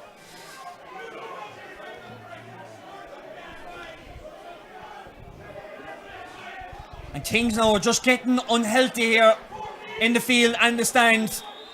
Paul O'Keefe is being told to move away. Damien Cahalan just asked him to move off the field. There's players and officials all over the place. It's a bit of a mess now, and John Ryan just needs to try and take calm hold structure of this. Something happened off the ball which caused Stephen Sherlock to end up on the floor, and spot fires happened all over the field. They came from everywhere here in Park Urin. I think if this fire, as you call it, Patrick, isn't put out by someone being sent off, this battle is just going to go on and on, because if there's not a red card given out here, it's just, I think it's going to get quite violent. Well, to be fair now, to give the referee benefit of the doubt here, he needs to see, or his officials need to have seen what's happened to be given a red card. Paul O'Keefe is making his way up now to the Bars. The Bars managers making his way up. And there's people in the crowd here getting unnatured here as well. No real need for it, but here now, John Ryan, just take his time. He's doing the right thing here, Brian. Getting everything double checked. Look, even from the vantage point that we have, we didn't actually, I don't think any of the three of us didn't spot what happened. I actually think this doesn't kind of suit the Bars in a way. They've just scored. They've just got ahead. They've just had the impetus. They're against the Gale, I know, but there's going to be another 3 or 4 minutes at on the end. It's when you get on top, you'd like the game to actually continue. So I think this suits Castlehaven a small bit. Even though the Bars are against the Gale, even though they're a point up, I think they didn't actually need that. Let's see now what the decision from a Macroom official is going to be, because a lot of things happened off the ball there, and he's going to be looking for somebody. And let's take close attention now. The Macroom official is looking around, and he is looking for somebody. Play is currently stopped. I'm just not sure who he is looking for. Well, Roland Welton is the man being called. Also inside there is Owen McGreevy, who did jump into a tackle, I think. I don't want to be certain of that until...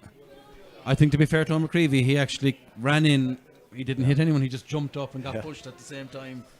He's quite small, but we didn't see what actually happened with Stephen Sherlock. This could be a crucial juncture in this game, lads, with 6 minutes left in the clock. McGreevy and Ronan Welton getting 2 red cards, so both sides now are going to finish this game with 14 men, as there's a substitute. We mentioned him right ago. Owen Keane is coming onto the field, but 2 red cards for an unsatisfactory dramatic incident there. I definitely didn't see Roland Welton do anything, and as you say about Owen McGreevy, he did come in, but he did not come in waving his hands or anything like that. He just jumped and he got pushed. Yeah, I think it's just opportunistic by the referee to kind of to quench this. I think more than anything. Michael Shields is the man coming off there, lads. Yeah, Michael Shields has come off there. I'd say Owen Keane's gone straight in midfield. I'd say, in fairness to Michael, as you were saying there earlier, Brian, he's had a super game. He put in a brilliant game, in fairness to him. So they'll be looking for Owen Keane to take off from where Michael left off. Well, let's hope now the footballing can do the talking for the next 8, 9, 10 minutes, whatever we have left in this quite entertaining Cork Premier Senior Football Championship semi-final. Damien Cahalan passing it off out towards Rory Maguire. Conor Cahalan now in possession, 45 yards out from goal. Being tackled inside there, but Cahalan still working away, looking to try and get the offload to Brian Hurley. And the Bars looking to turn it over, and they have a chance now to go on the counter-attack. Here's Ian Maguire, with Bars only have 1 foot forward inside the Castlehaven 45 metre line. There's Myers Murray. Here's Stephen Sherlock walking through the channels, up now towards Adam Lyne and in towards Myers Murray. Under pressure, but doing very well. Out towards Owen Finn. Into the corner, go to Bars with possession. Looking to try and work it out for a score. Killian Myers Murray has to go off the left peg with it, but dragged it just right and wide. It's still a 1-point game though for the City side. Yeah, and I just didn't get the sense there in that play that they were actually going to score. I just think it's going to be, what have we got, about 5? There's going to be certainly about 5 minutes injury time. I'm not sure the Bars have too many scores in them left. Roland Welton, I can see over there, is pleading his case to the sideline official over on that far side of the field. Obviously not happy with that decision, but it's something I will guess whoever will qualify for the county final, it's going to come up in the hearings committee next weekend or during the week. We'll keep a close eye on that. Roland Murray seems to have been taken over completely off the ball. Play continues on though. Jack Cahalan throwing his body on the line. There's a shoulder in there, and Cahalan fouls the Bars man. And it's going to be a free out. Owen Finn walking up towards Owen Keane. And Finn now going on his bike, walking inside the 45-metre line. How can the Bars, against the wind, remember, in this second half, muster from here? Finn now again on the loop. Is he going to try and go for a shot? He's not. He's offloaded to Maguire. Takes a hefty shoulder. Maguire off the left peg. Just going left and wide. They've scuttered a lot of chances tonight, Brian. Yeah, I think, look, he was unlucky there. Ian wouldn't be renowned for kicking balls off his left leg, to be fair. He's like a pinball battering through, fellas. But I do think Castlehaven, we will see something from Brian. We will see something from Michael Hurley yet. This game is on a knife's edge. But this primary possession, we'll go back to it again, is absolutely key. Yeah, and Stephen Sherlock's gone back in corner now. I was questioning the value of having out in the wing because he looks out on his feet. I don't think he's going to get a score from 45 metres. No, he's back in there, so they have a threat in there again. Well, that was a bit of a falcon off Ian Maguire's head. But it's worked out well for the Bars. They've worked it inside. It's a 3-on-2 situation for the Bars. Can they convert? But straight at Anthony Seymour. And there was a man lucky in the box on the far side. But now it's a chance for the Haven trying to level up this game once again. This has been entertaining stuff end to end, but that ball knocked out by the Bars, and it's going to be a line ball. But play is stopped because there's another substitution, lads, for the Haven. To be fair to Anthony Seymour, he made a great save there, Patrick. I would have felt, I think we all would have felt that Killian Meismer, he should have passed the ball across the square. Yeah, it was going to be a tap in if the ball went across the square to the back post. But great save from Anthony Seymour. Dara Cahalan's the man who is coming on. We're waiting to see who's the man going off. In fact, it's going off over on that far side, and that's Kieran O'Sullivan, the wing back. So Dara Cahalan into the fray as we resume play now from Michael Hurley's line ball. 1-10 the Bars, 1-9 the Haven, and it's all to play for. Both sides reduced to 14 men after that off the ball scuffle. Can the Haven level up this game? Remember, they're playing with the wind in the second half. They've scored 1-1 in this second half compared to the Bars. 6 points. The Bars have turned it over again. Brian Hayes sending a ball inside, looking for Jamie Burns. Burns recycles the ball back outside towards Owen Finn. There's a 50-50 ball there. The ball's ended up on the floor, and the Haven got a boot to it. Now a chance now, once again, for the Haven to work the ball out in towards the centre of the park. Damien Cahalan found in space inside the centre forward position. Played it outside towards Michael Hurley. Just overcooked that slightly, but Hurley will do very well to keep that from going out. His brother's outside him. Michael lost a turnaround on a 360-degree loop. Still in possession, Hurley. He needs to recycle back outside towards Dara Cahalan. Dara Cahalan under pressure. Yeah, the pressure from the Bars here is immense. I was just about to say, if they got a point there, it was going to be hard earned. Brilliant play and here from come the the Bars. Bars on the counter-attack. What can they get out? Well, I thought there was an advance mark, could have been claimed, but Killian Murray under pressure. And again, the ball scuttled on the floor, hacked away by a Haven man, but again, the Bars winning the breaking ball. This is where the purple patch is telling for the Bars. Here's Owen Finn going through the heart of the fence. Brilliant what tackle. a tackle Brilliant by Brian tackle. Hurley. Super tackle there by Brian Hurley. Could have been a certain score for the Bars. This phase of play has been ongoing for the last 3 or 4 minutes as we've started injury time all of a sudden. Yeah, and if that had gone over for the Bars, they could have been out of sight a little bit. In fairness to Brian Hurley, super tackle, and here he now gets the chance to 4 minutes of the other injury end. time has been awarded by a Macroom official. Brian Hurley sends the ball over towards that far side. It's a levelling score in the game. It is. Now, to be fair, if you want to see what something means to somebody, Brian Hurley playing, he's after being stationed inside with Castlehaven the last 3 or 4 minutes, sprinted all the way back the field. Owen Finn was going in, near hand tackle, got the ball back off him, got back up on his feet, and was the guy who gave the ball to Mark Collins for the hand pass score. Brilliant play, you'd have to admire it. Well, it has been a long day on the Irish Examiner's streaming service. We started at 12:20 this afternoon, showing you the Co-op Superstore Senior A Hurling Championship final between Fort O'Neill's and Charleville. And what, a little over nearly 8 hours later, we're still on. And a chance of possible extra time to come. Maguire, who scored that last point, winning the ball defensively, and there's a chance now for the Haven as the Bears now look a bit the Bears exposed don't defensively. have enough back here. Yeah, I think the Castlehaven could punish this, but that's Super brilliant tackle by tackling Owen again. Murphy. Brilliant, What brilliant great. Yeah, it's super. Their tackling is ferocious actually, and they've been doing it now consistently for this whole second half. I tell you, for a low-scoring game, this is one of the most entertaining games of football we've seen in a while. Here's Owen Murphy in possession, sending it inside. It was 50-50 for Brian Hayes, but Hayes was taken out of it. I think this might be a bit too far out for Stephen. He's definitely tired. Even if this was in the first minute of the game to be a struggle, he'll probably kick it off the ground, I would imagine. Brian, would you think? Yeah, probably Derek. I think, it is quite a bit out, but I wouldn't be surprised at him. I've seen him do it before. But you'd have to hand it to both teams here, guys.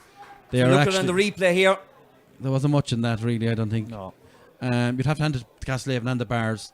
If you want to see honesty, if you want to see honesty of effort, if you want to see absolute intensity and physicality, both teams just going for it. I think this is an absolute spectacle, not in terms of pure football, but in terms of desire, heart, determination. And drama. To be fair.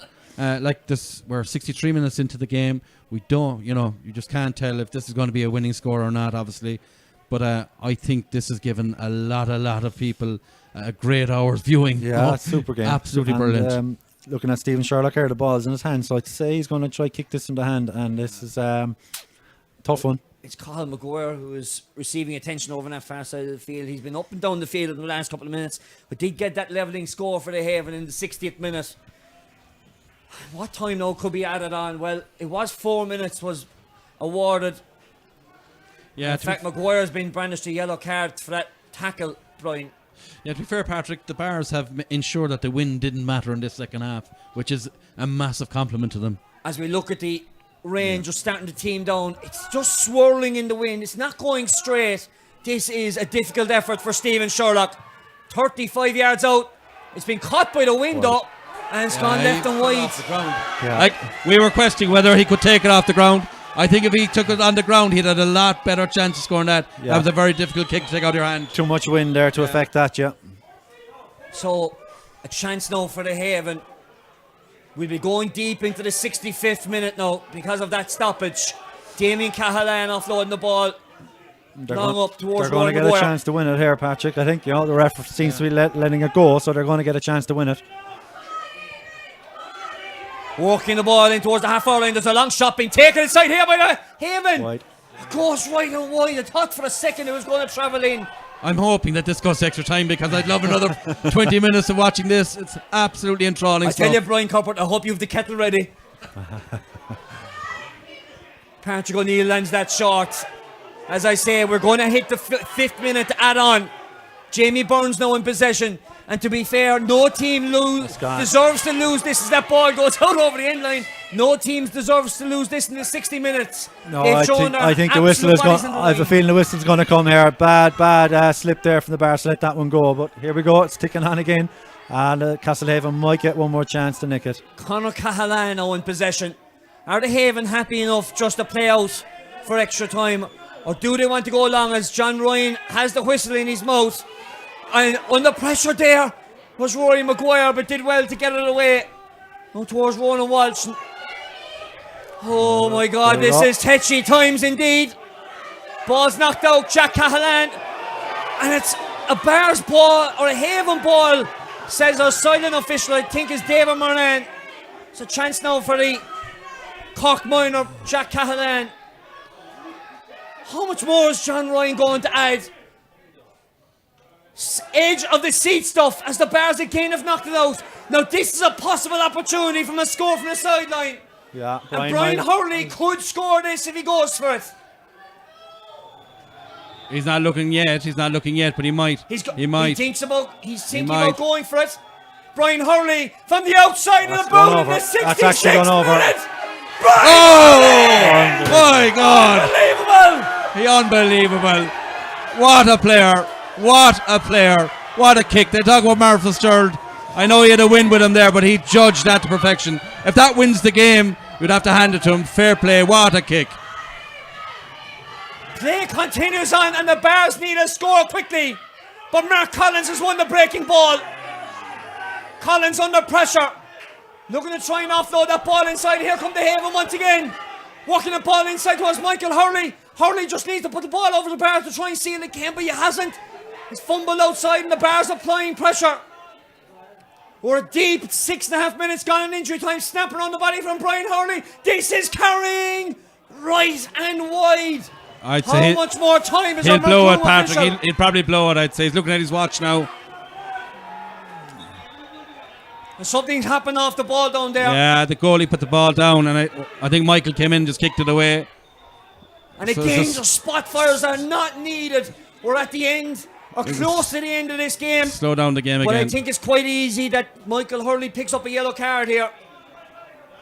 Looks quite simple. But come back to that free from that sideline. What a sideline. And lads, it's not easy for our viewers to see at home, but the rain is literally coming across the face of the goal. Yeah, I was saying it like at half time, interestingly enough, I said it might suit Brian Hurley outside of the right type kicks in this type of weather, and he saved it at the end. Unbelievable point. I just feel sorry for the Bars here. I think it's a bit bad messing. I don't like that in the game, the way they took the goalkeeper out of it, and it's just burning up time. I hope the Bars get another opportunity to score, because that's just bad sportsmanship in my book. 7.5 minutes gone. The Bars need a score fairly quickly. That was a free, and there's something else happening off the ball here, so we need another free back in the 45-metre line. Michael Hurley got brandished a yellow card for that foul inside, but there's another speaking to here, and it's the Haven centre forward Brian Hurley. Castlehaven are doing everything they can right now just to slow the game down. Yeah, it'll be a minor miracle if Bars manage to get enough space and time to actually get a score. Not to mention if they do get the ball up and past the 45. A yellow card for Brian Hurley. That free quickly taken. The Bars need to score quickly off this phase of play to go to extra time. Sam Ryan pop the ball inside in towards Owen Murphy. Got to find the right man here now. Back outside towards Gotta find Sam a Stephen Ryan. Sherlock. Outside looking for Sherlock, looking to go in through the channels. Is there an opportunity to score? The Bars need a score. Here's That's a free. Adam That's a Ryan. free. Oh, they got it. They got it. Oh, they got it. Whoa!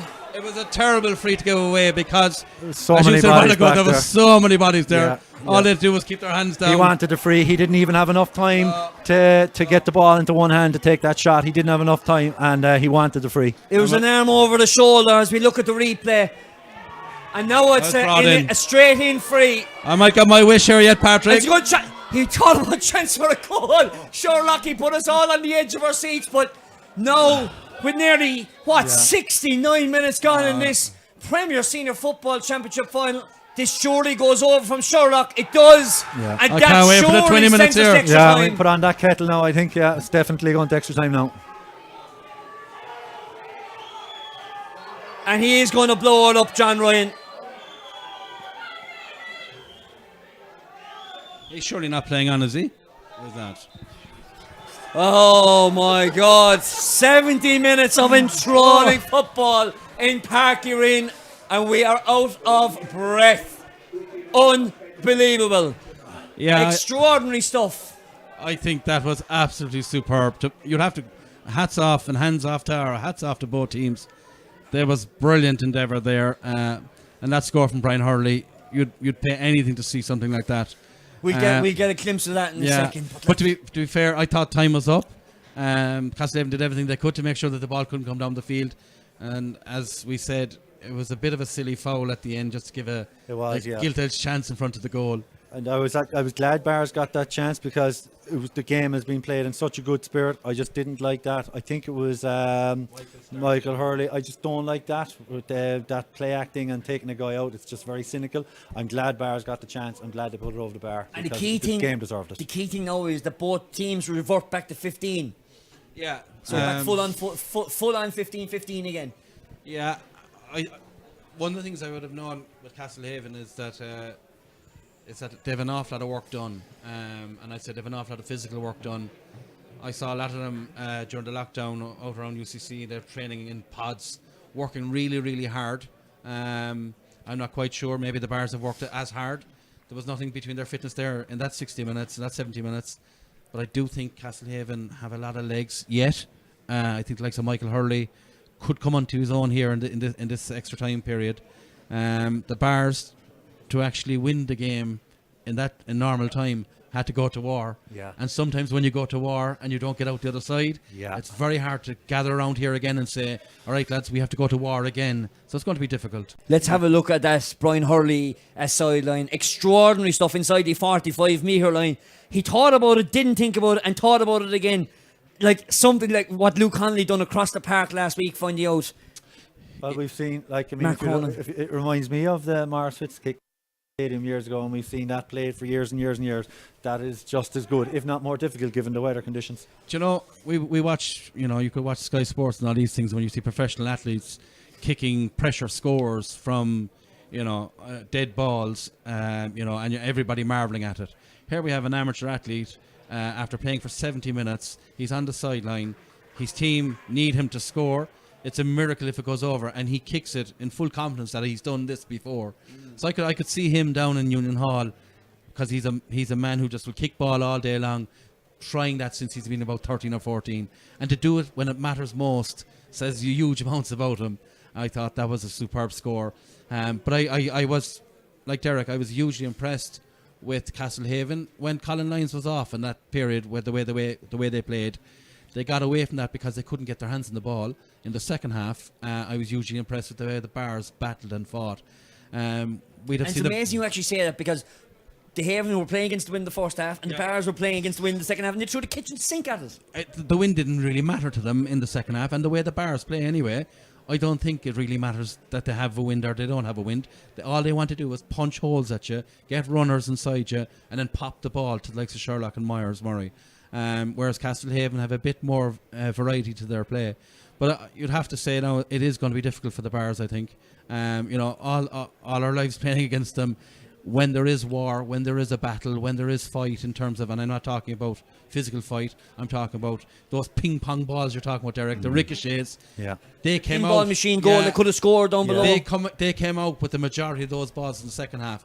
To go back and do it again is going to be difficult. So I'm I'm keenly interested to see, can they raise it again here for this? Yeah, just remember that we've got 2 periods of 10 minutes of extra time. In the hurling final, the Glen lost the toss, and the Rockies played with the wind in the opening half, scoring 2-4 to a point. How crucial now in a game of football is playing with the wind or against the wind in the opening 10? Do you want to be chasing, or do you want to be defending it? I'd say nearly both teams, it suits them playing against the wind the way they're both playing. So I think, though, given the night it is, it's, as you say, in a extra time, the way it goes, whoever seems to get the first 2 or 3 points tend to see it out. Yeah. So I would definitely play with the wind. 100%. Yeah. I would do that and try to get those 2 or 3 scores, because you've the likes of Stephen Sherlock. He just looks tired to me. He's done so much work. You've the likes of Michael Shields, who was one of the Bar's best players. He's gone off tired.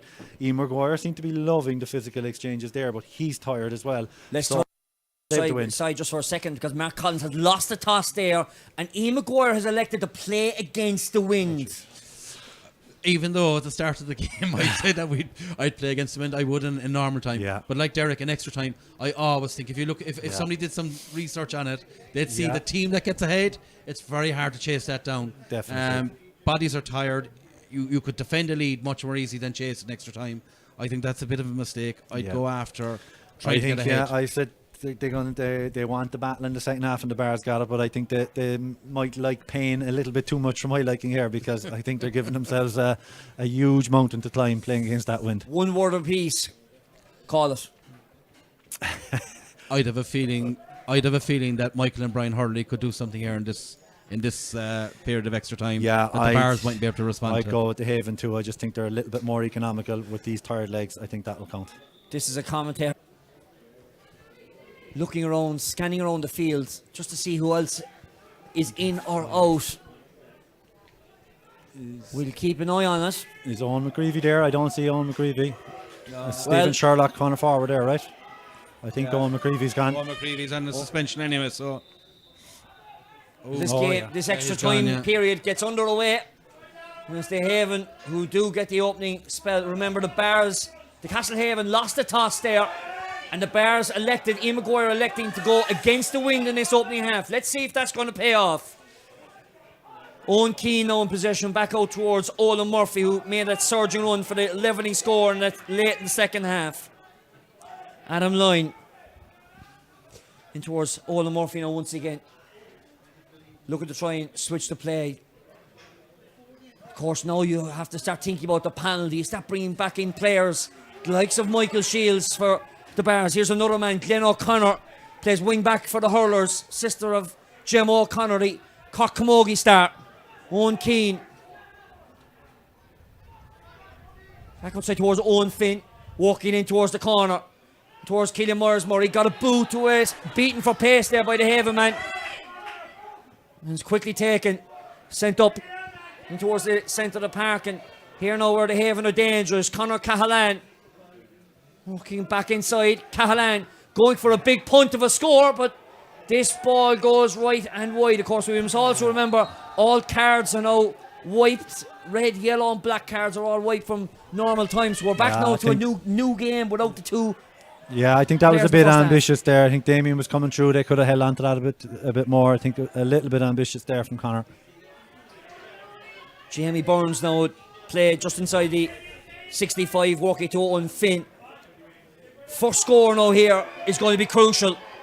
Brian Hayes looking to try and make an effect on that. Reverts back out towards Owen Keane. Back inside towards Olin Murphy. Here comes Ethan Toomey.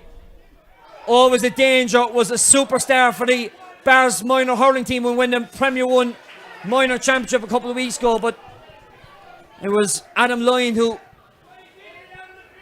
conceded that free in the Haven now with another opportunity. This has been end-to-end stuff. The second opportunity of the Haven on the attack, and here's Jack Cahalan walking his way in towards the 45-metre line. Cahalan looking for options and just panicked at the crucial moment. And now the Bears. Yeah, I think Conor is he's a live wire. He's a great footballer from what I'm seeing tonight, but I just in the crucial in the heat of this game, he's just making a few bad decisions at the wrong time. The Bears now looking to try and get back out again. Sam Ryan out towards Olin Murphy. In fact, it was Ethan Toomey in the middle of the field. Ian Maguire out towards Owen Keane and Maguire, the talisman.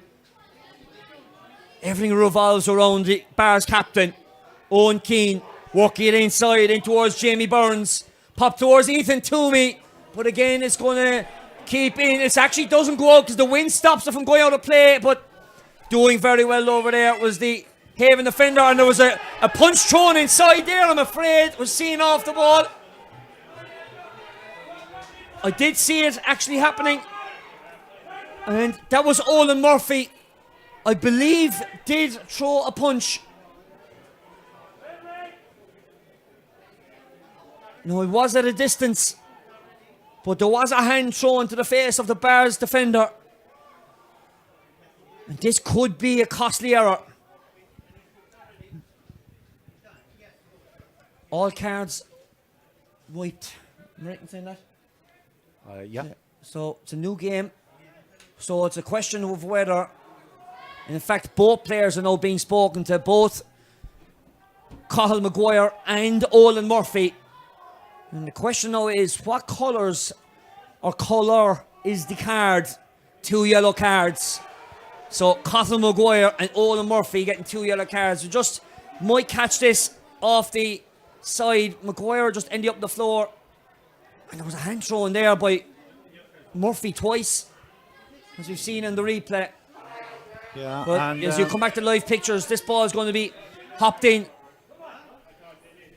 And Conor Cahalan, or Damien Cahalan it is, winning that hot ball. Ball's worked up towards Cathal Maguire. Inside towards Rory Maguire. Halfway over on that far side of the field.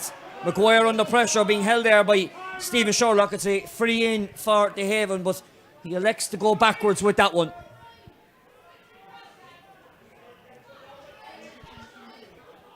Time now is of the essence. We're already 5 minutes gone in the opening 10-minute period of extra time. Here's Mark Collins working inside towards David Welton.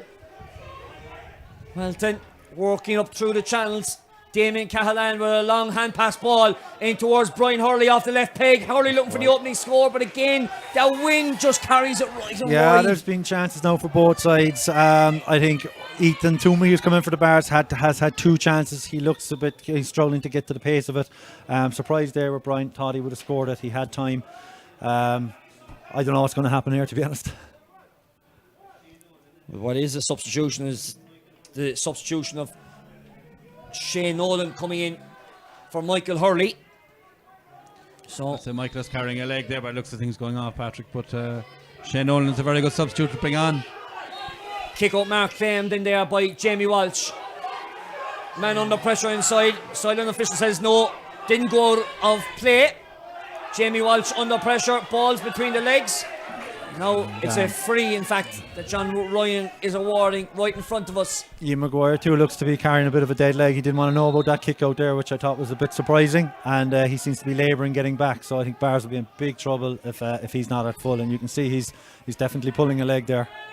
Well, this is what really the Bars didn't really want to be going to extra time after that game on Wednesday night, as Brian Hurley puts on those afterburners once again, pops the ball inside. It's recycled outside by Jack Cahalan, outside to Shane Nolan. But Nolan's shot was just scuffled to the left-hand side and wide. Both teams look very, very tired and laboured at the moment. I think key players that probably gave so much in the first 70 minutes that they've gone quiet for a while.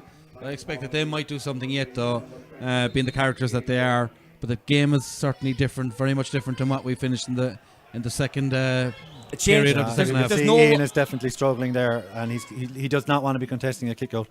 There was no raucous atmosphere to that kick out, but that kick out won by Jamie Walsh.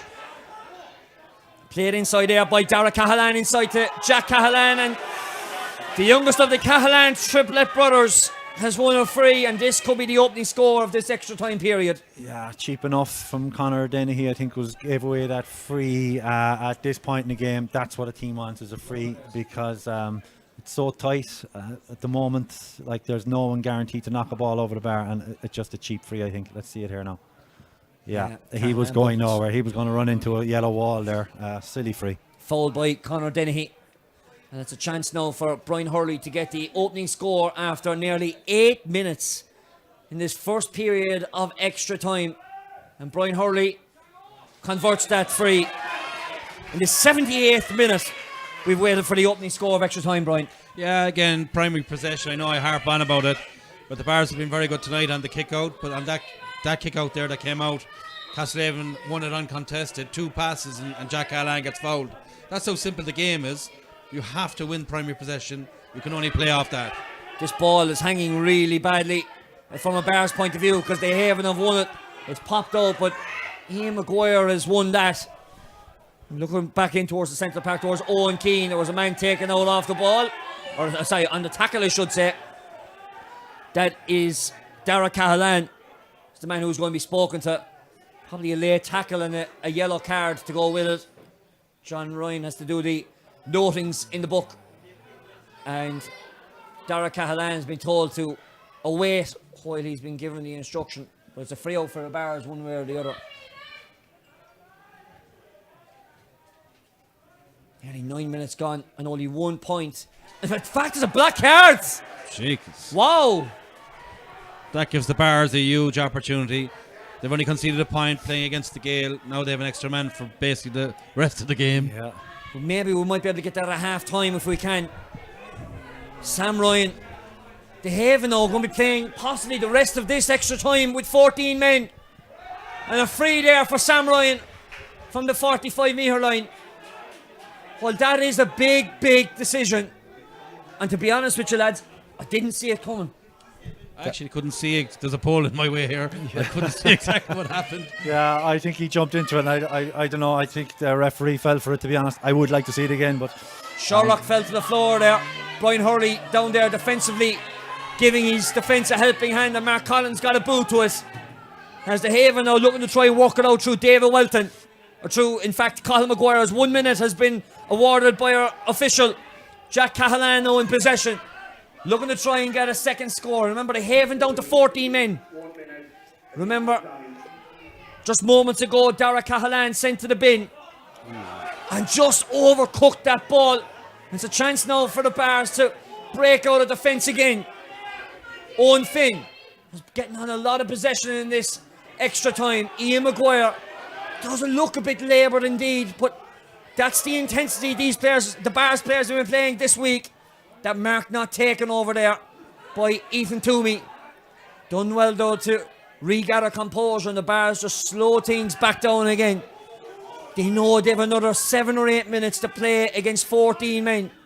Olin Murphy now sending it over towards that far right wing. The advance mark wasn't given by our official, but play continues on. Sent into the corner over there by Alan O'Connor. Recycles the ball outside to Brian Hayes. Hayes walking along the 13-metre line under pressure. Hayes with a snapshot around the body, but going across the face of goal.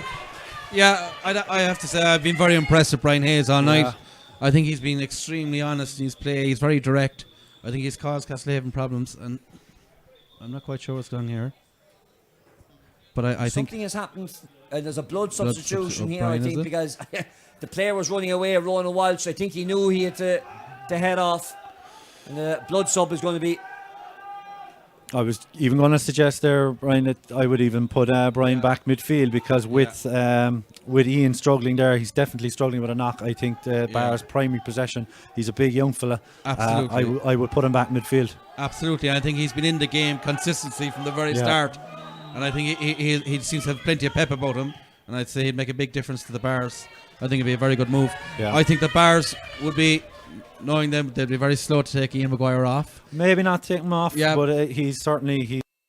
I don't know how effective he can be now. He's got a dead leg or a bad cramp or something. Yeah, I totally agree with you in terms of if he was somebody else and was immobile, as he seems to be there, I think he'd probably be coming off.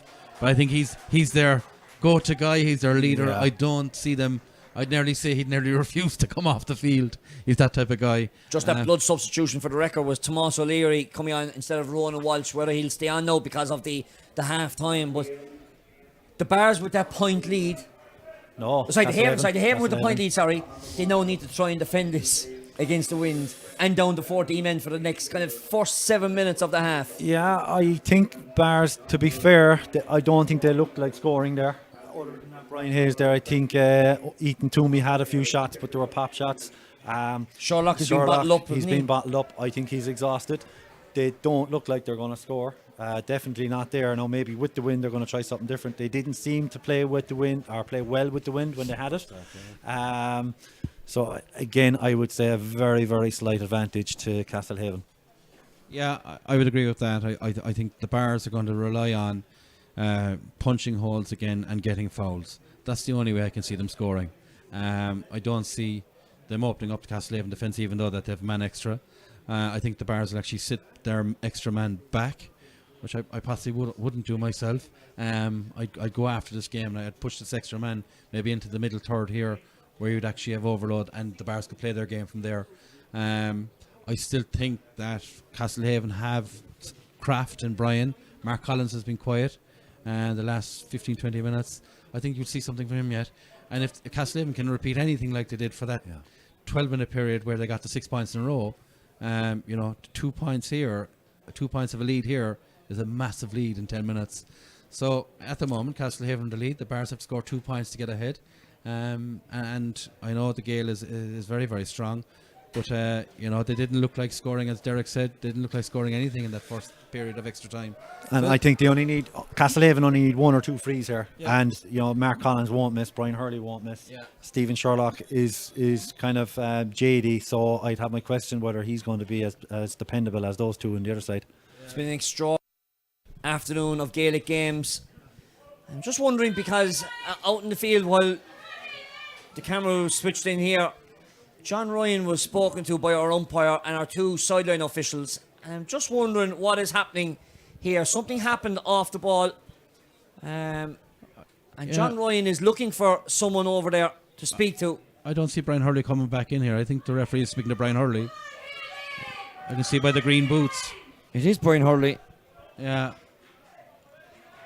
I think he could be in a spot of bother here. Brian Hurley is not coming on. Brian Hurley could be carrying a knock by the looks of it.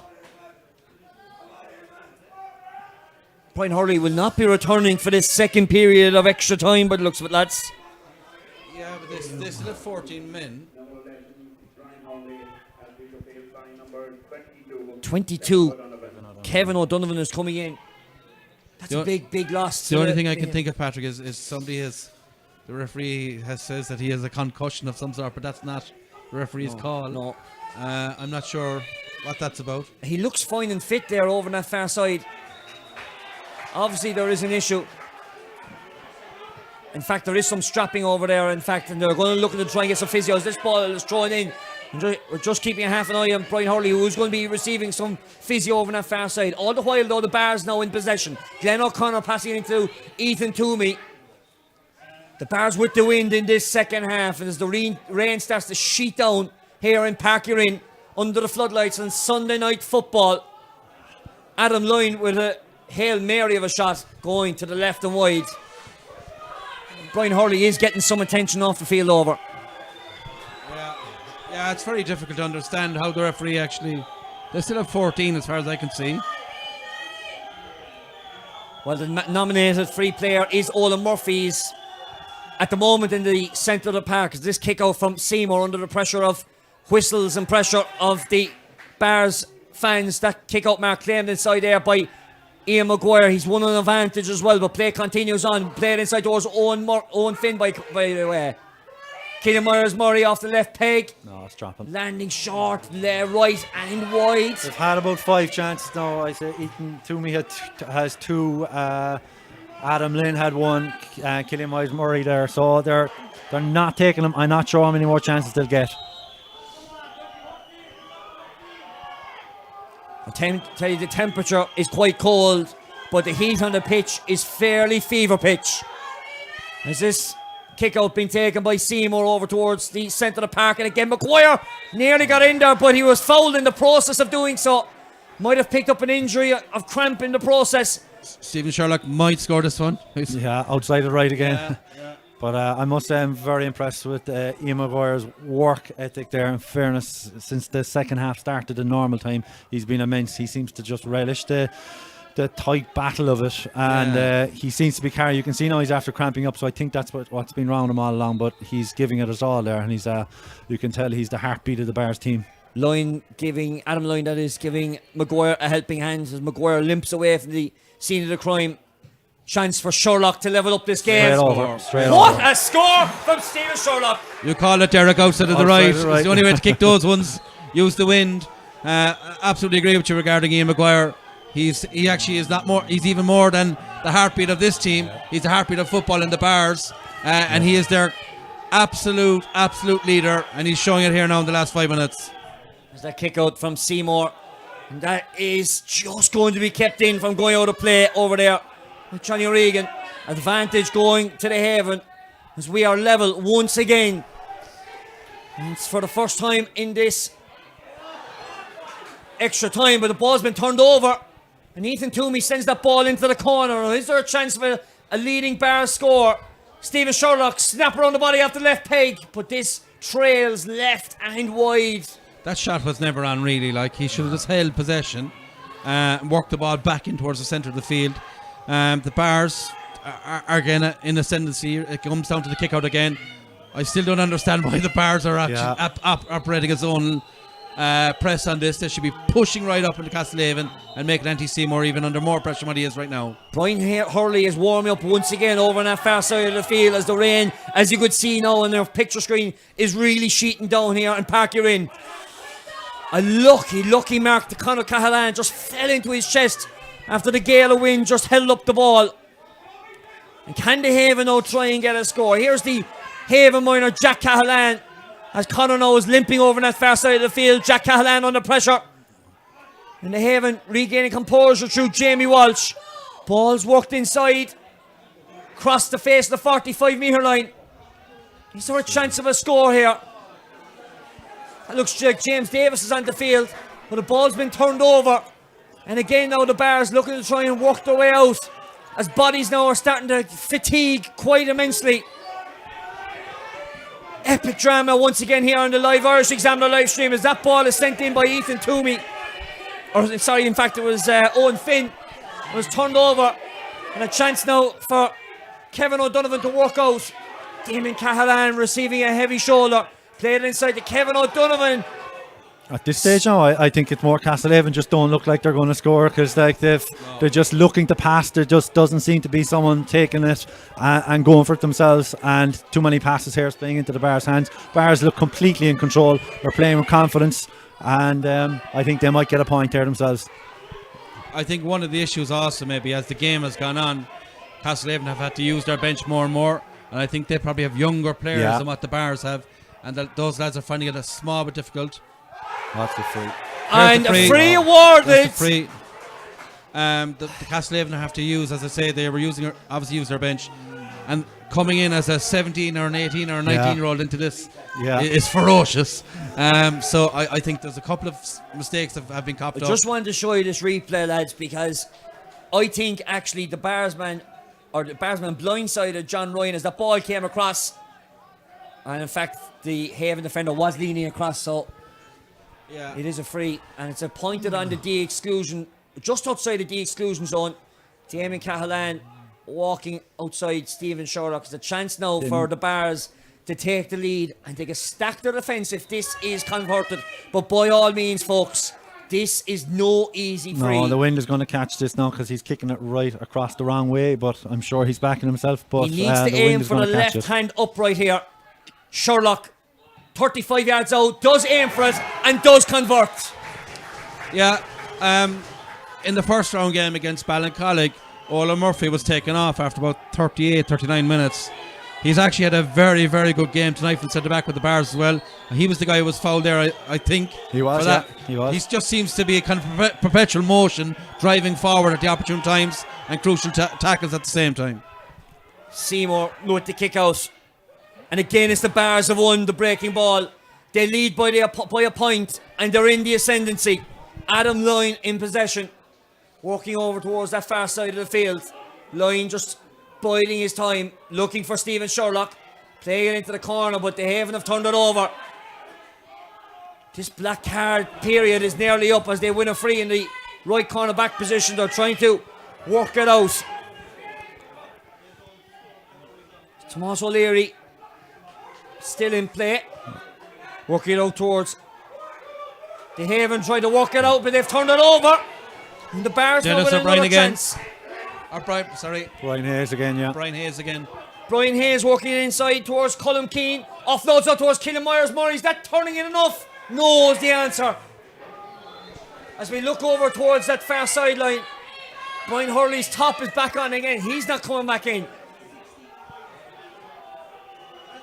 How much more in that sin bin period? Are we back 15 on 15, I wonder? I just can't see Castlehaven getting a point. I just think the Bars just look so comfortable when Castlehaven have the ball. They're getting back. Ola Murphy's back now.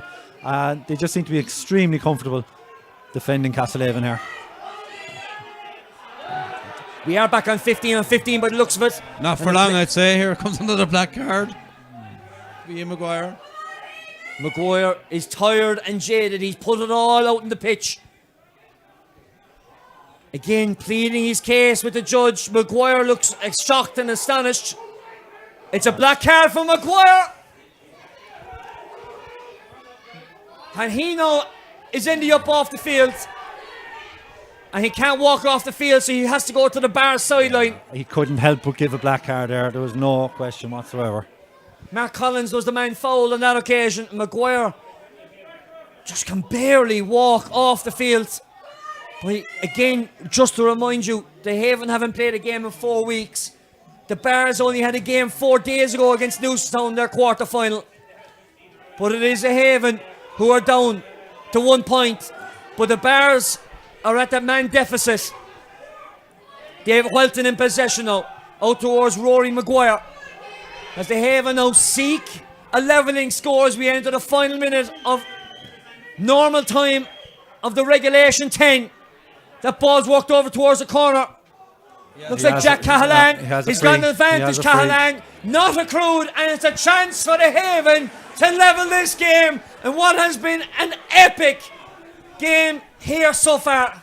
Will we see freeze, lads? Yeah, I think it's going to be. Is there another extra time after this? Is there 5 minutes? I'm not sure. Is there freeze? I'm sure Mark Collins will knock this over. You know. I'm sure we're going to find out any moment. I think 5 minutes. But look, before all that, before we even think that far, Mark Collins with a chance to level up as we close out the 10th minute of the second period of extra time. And Collins converts the score.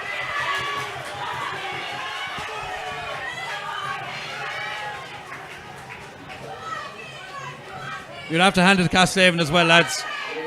They really haven't had a shot in anger in the second half or in the first half of it, really. And they did very well to orchestrate that one. I didn't catch what the injury time was, but there is some period of it. Who is going to win possession here? And it's a free against the Bars. Ethan Toomey for overcarrying the ball. Quickly taken by the Haven. Remember, the Haven have that man advantage. Jack Cahalan under pressure inside there. There was a heavy hit on the Bars, man. But the Bars have got possession, crucially. That was a through huge Alan tackle O'Connor. there from Sam Ryan. Huge one because the Castlehaven were in and they were through. Big tackle.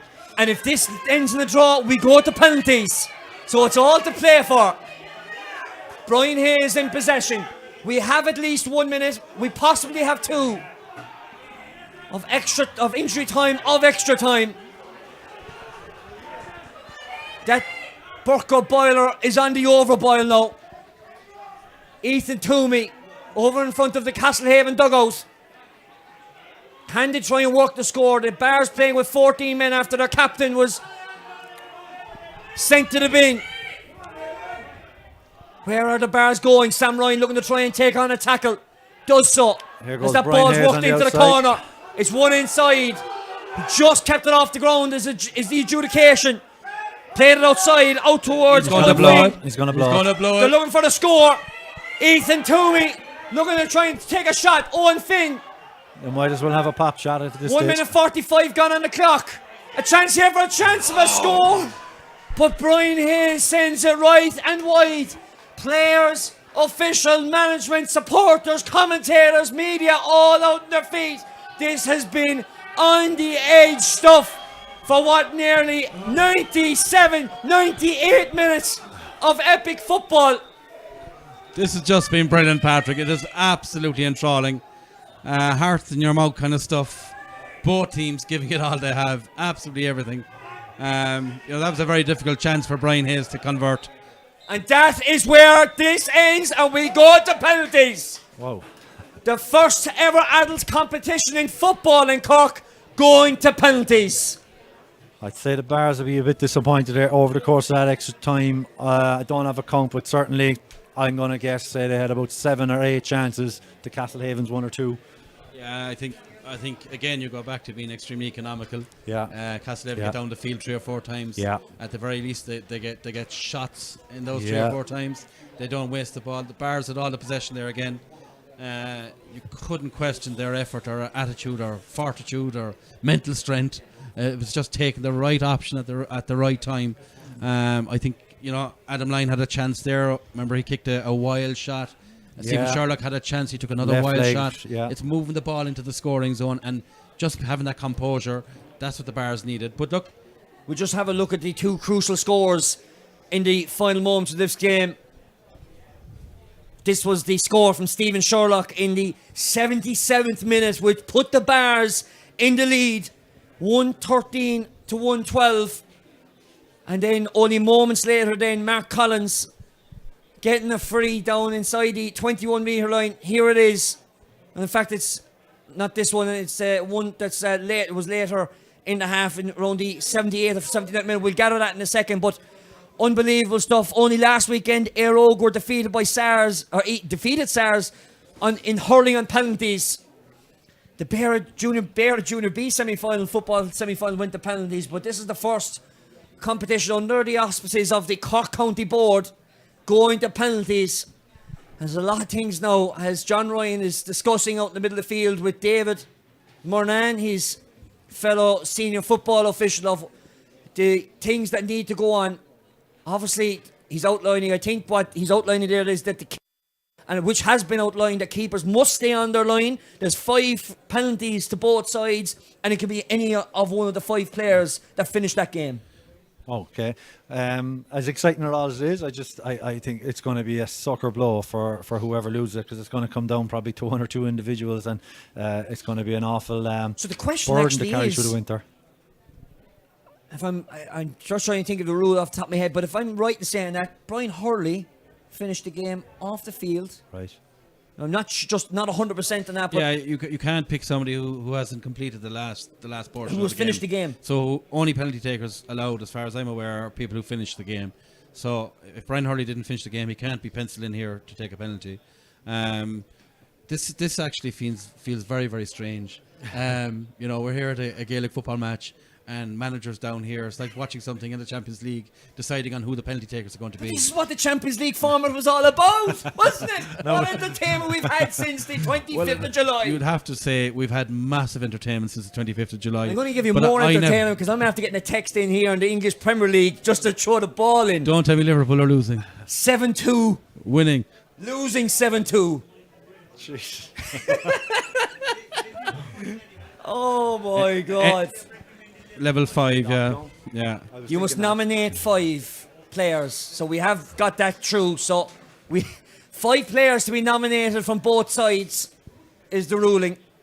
So now, let's just watch out in the field as we turn our attentions to out on the field. John is going to explain the rules. Ian Maguire, I think, and Brian Hurley cannot take penalties because they have ended off the field.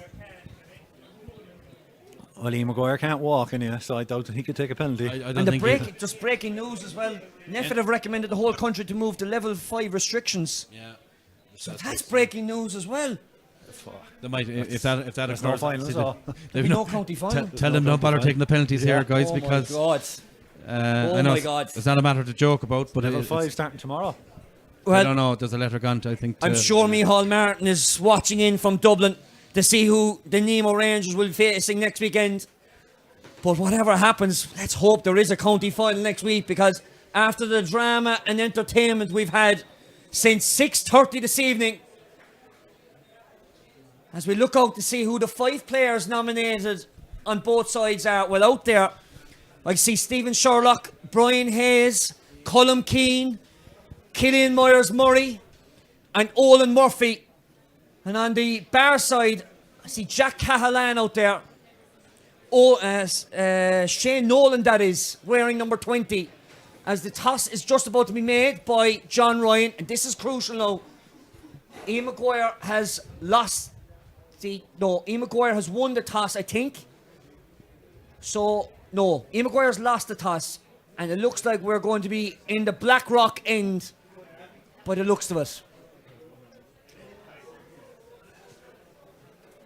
Now, my understanding of the rules is that you nominate 5 players, but if it goes to sudden death, any player thereafter that has taken one of the 5 can take one again. But this now is unprecedented times in the Cork County Board Football Championship and unprecedented times in the Irish Examiner live stream. Just not 100% know who is first to go forward. But breaking news all over the shop. Aston Villa down 7-2. Neffet recommending go to level 5, and we're in penalties in extra time. Let's hope the government push back that Neffet recommendation, boys. Yeah, looks like we may not get our final next week, which would be a shame. But don't tell these players anything yet. Anyway. Well, I'm not even sure if the 11-yard mark is there, down there. It is. And the first man to take the penalty for the Bars is Stephen Sherlock, facing Anthony Seymour. We're going to have to open up a new page in the copybook just to take these down. Seymour with the first penalty for the Bars. Seymour against Sherlock, I should say, and saved! Sherlock misses. It's a super save inside there by Anthony Seymour. You'd have to say advantage Castlehaven, and any of the soccer stuff we'd ever watch. If you miss your first penalty, you're obviously playing catch up. But this is a Gaelic football match. These guys have never gone through something like this before. I don't envisage that all 5 players are going to score their penalty. I'd be amazed if they do.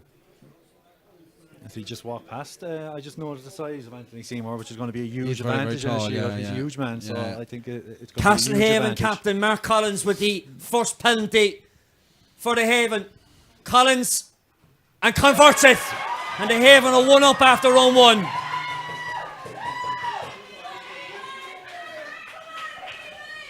It's a very long walk from the halfway line up to the 11-yard line to actually take a penalty. And We've got questions in from our fans. Would the two of you either have taken a penalty? in this situation? I don't think I would have been on this long.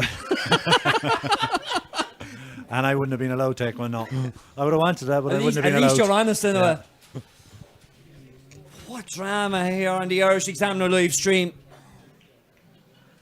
Undoubtedly, we're on overtime as well, I think. Here's Colm Keane for the Bar's second penalty as everybody is on their feet here in Park Urin. Keane for the Bars, Seymour for the Haven. Where's this going? Another save for the Haven!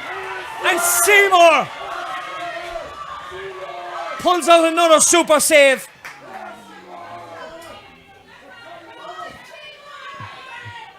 Anthony Seymour's, to be fair, he's waiting an awful long time to be the number one goalie in Castlehaven.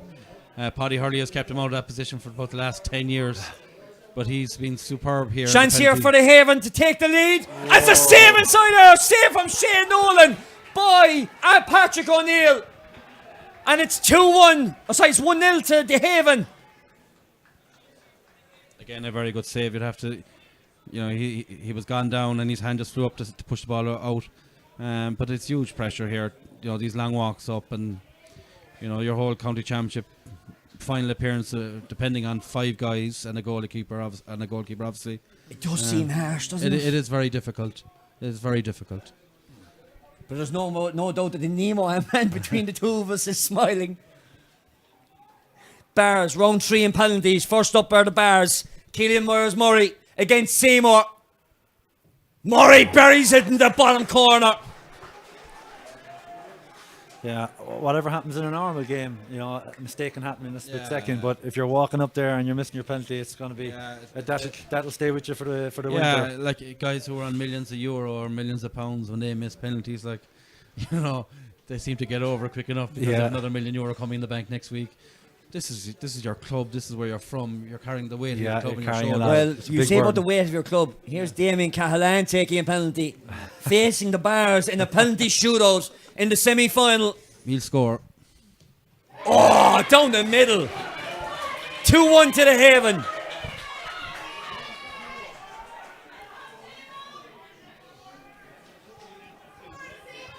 Well, what drama. And we have possibly 4 penalties left in this shootout of the regulatory 5 for both sides. Here's Owen Murphy, the centre-back. Murphy takes a shimmy and buries it in the top corner. Excellent penalty. That was a beauty, to be fair. No keeper in the country. 2 keepers wouldn't have saved that one. Even when Ronaldo wouldn't have done the shimmy in the top right corner. I knew by the wearing of the white boots as a centre-back, there must be something about him. Look at this. He's played soccer before, I'd say. That was a bullet. Wow.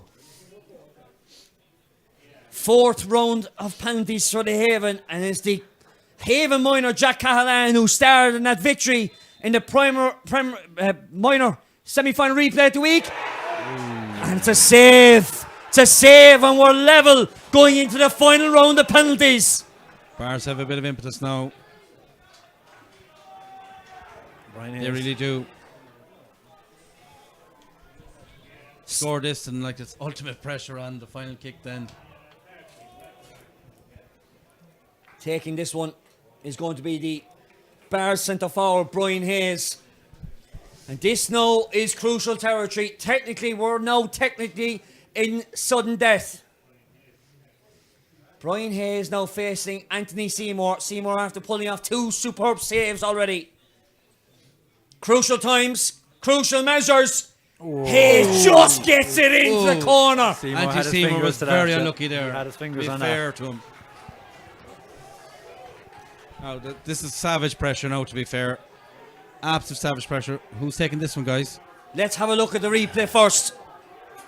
I'd say it's Jamie Seymour Walsh. did get a hand in it. Is that Jamie Walsh? Ronan Walsh. Full back. No, it's not. It is Rory Maguire, lads. Rory Maguire. So this now to take us indefinitely to an official sudden death where rules slightly change. But let's deal with this first. To stay in the competition, Maguire. Coolly slotted by Maguire. Now, rules change. Any player of the 5 can now take a sudden death penalty. As David Moran and John Ryan, the most 2 senior officials in Cork football, come out to explain the rules. That is now the rule. It is now straight sudden death, any player in any order you wish. From the first 5. From the 5 that have now just selected. Okay.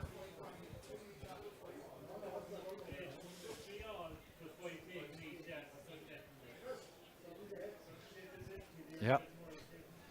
So, sudden death it is, going forward from here. And we keep on moving. Killian Murray was very quick to get up from the line here. I think he wants to take this big time. Well, it is Killian Murray in the first round of sudden death. 6th round of penalties here in a drama-packed Parky Rin. Murray against Seymour. Off the crossbar! And that now opens the opportunity up. And stepping up for the Haven. Is it Mark Collins? No. No.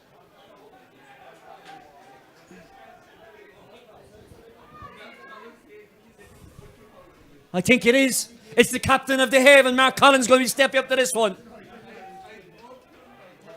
He buried that ball off the crossbar, going for power rather than placement. And it's a chance now. In the 6th round of penalties, the first sudden death playoff round, a chance for Mark Collins against Patrick O'Neill. Remember, Collins scored his first penalty. Collins sends the Haven into the final, and they face Nemo next Sunday afternoon. Look at the jubilatory scenes. Unbelievable. Holy Moses. Yeah, well done, Castlehaven. You know, there was times tonight they looked to be out of the game. They were so economical, they just stayed in the game. Fair play to Anthony Seymour for those 2 crucial saves he did at the start. Patrick O'Brien the same, Patrick O'Neill the same, great saves as well. It just seems to me just to be terribly cruel to finish a county championship campaign in a sudden death penalty shootout. But that just shows how close both clubs were tonight. There was nothing between them. 2 very different ways of playing the game. 2 different style players in terms of the team makeups. But, Castlehaven advanced to face Nemo.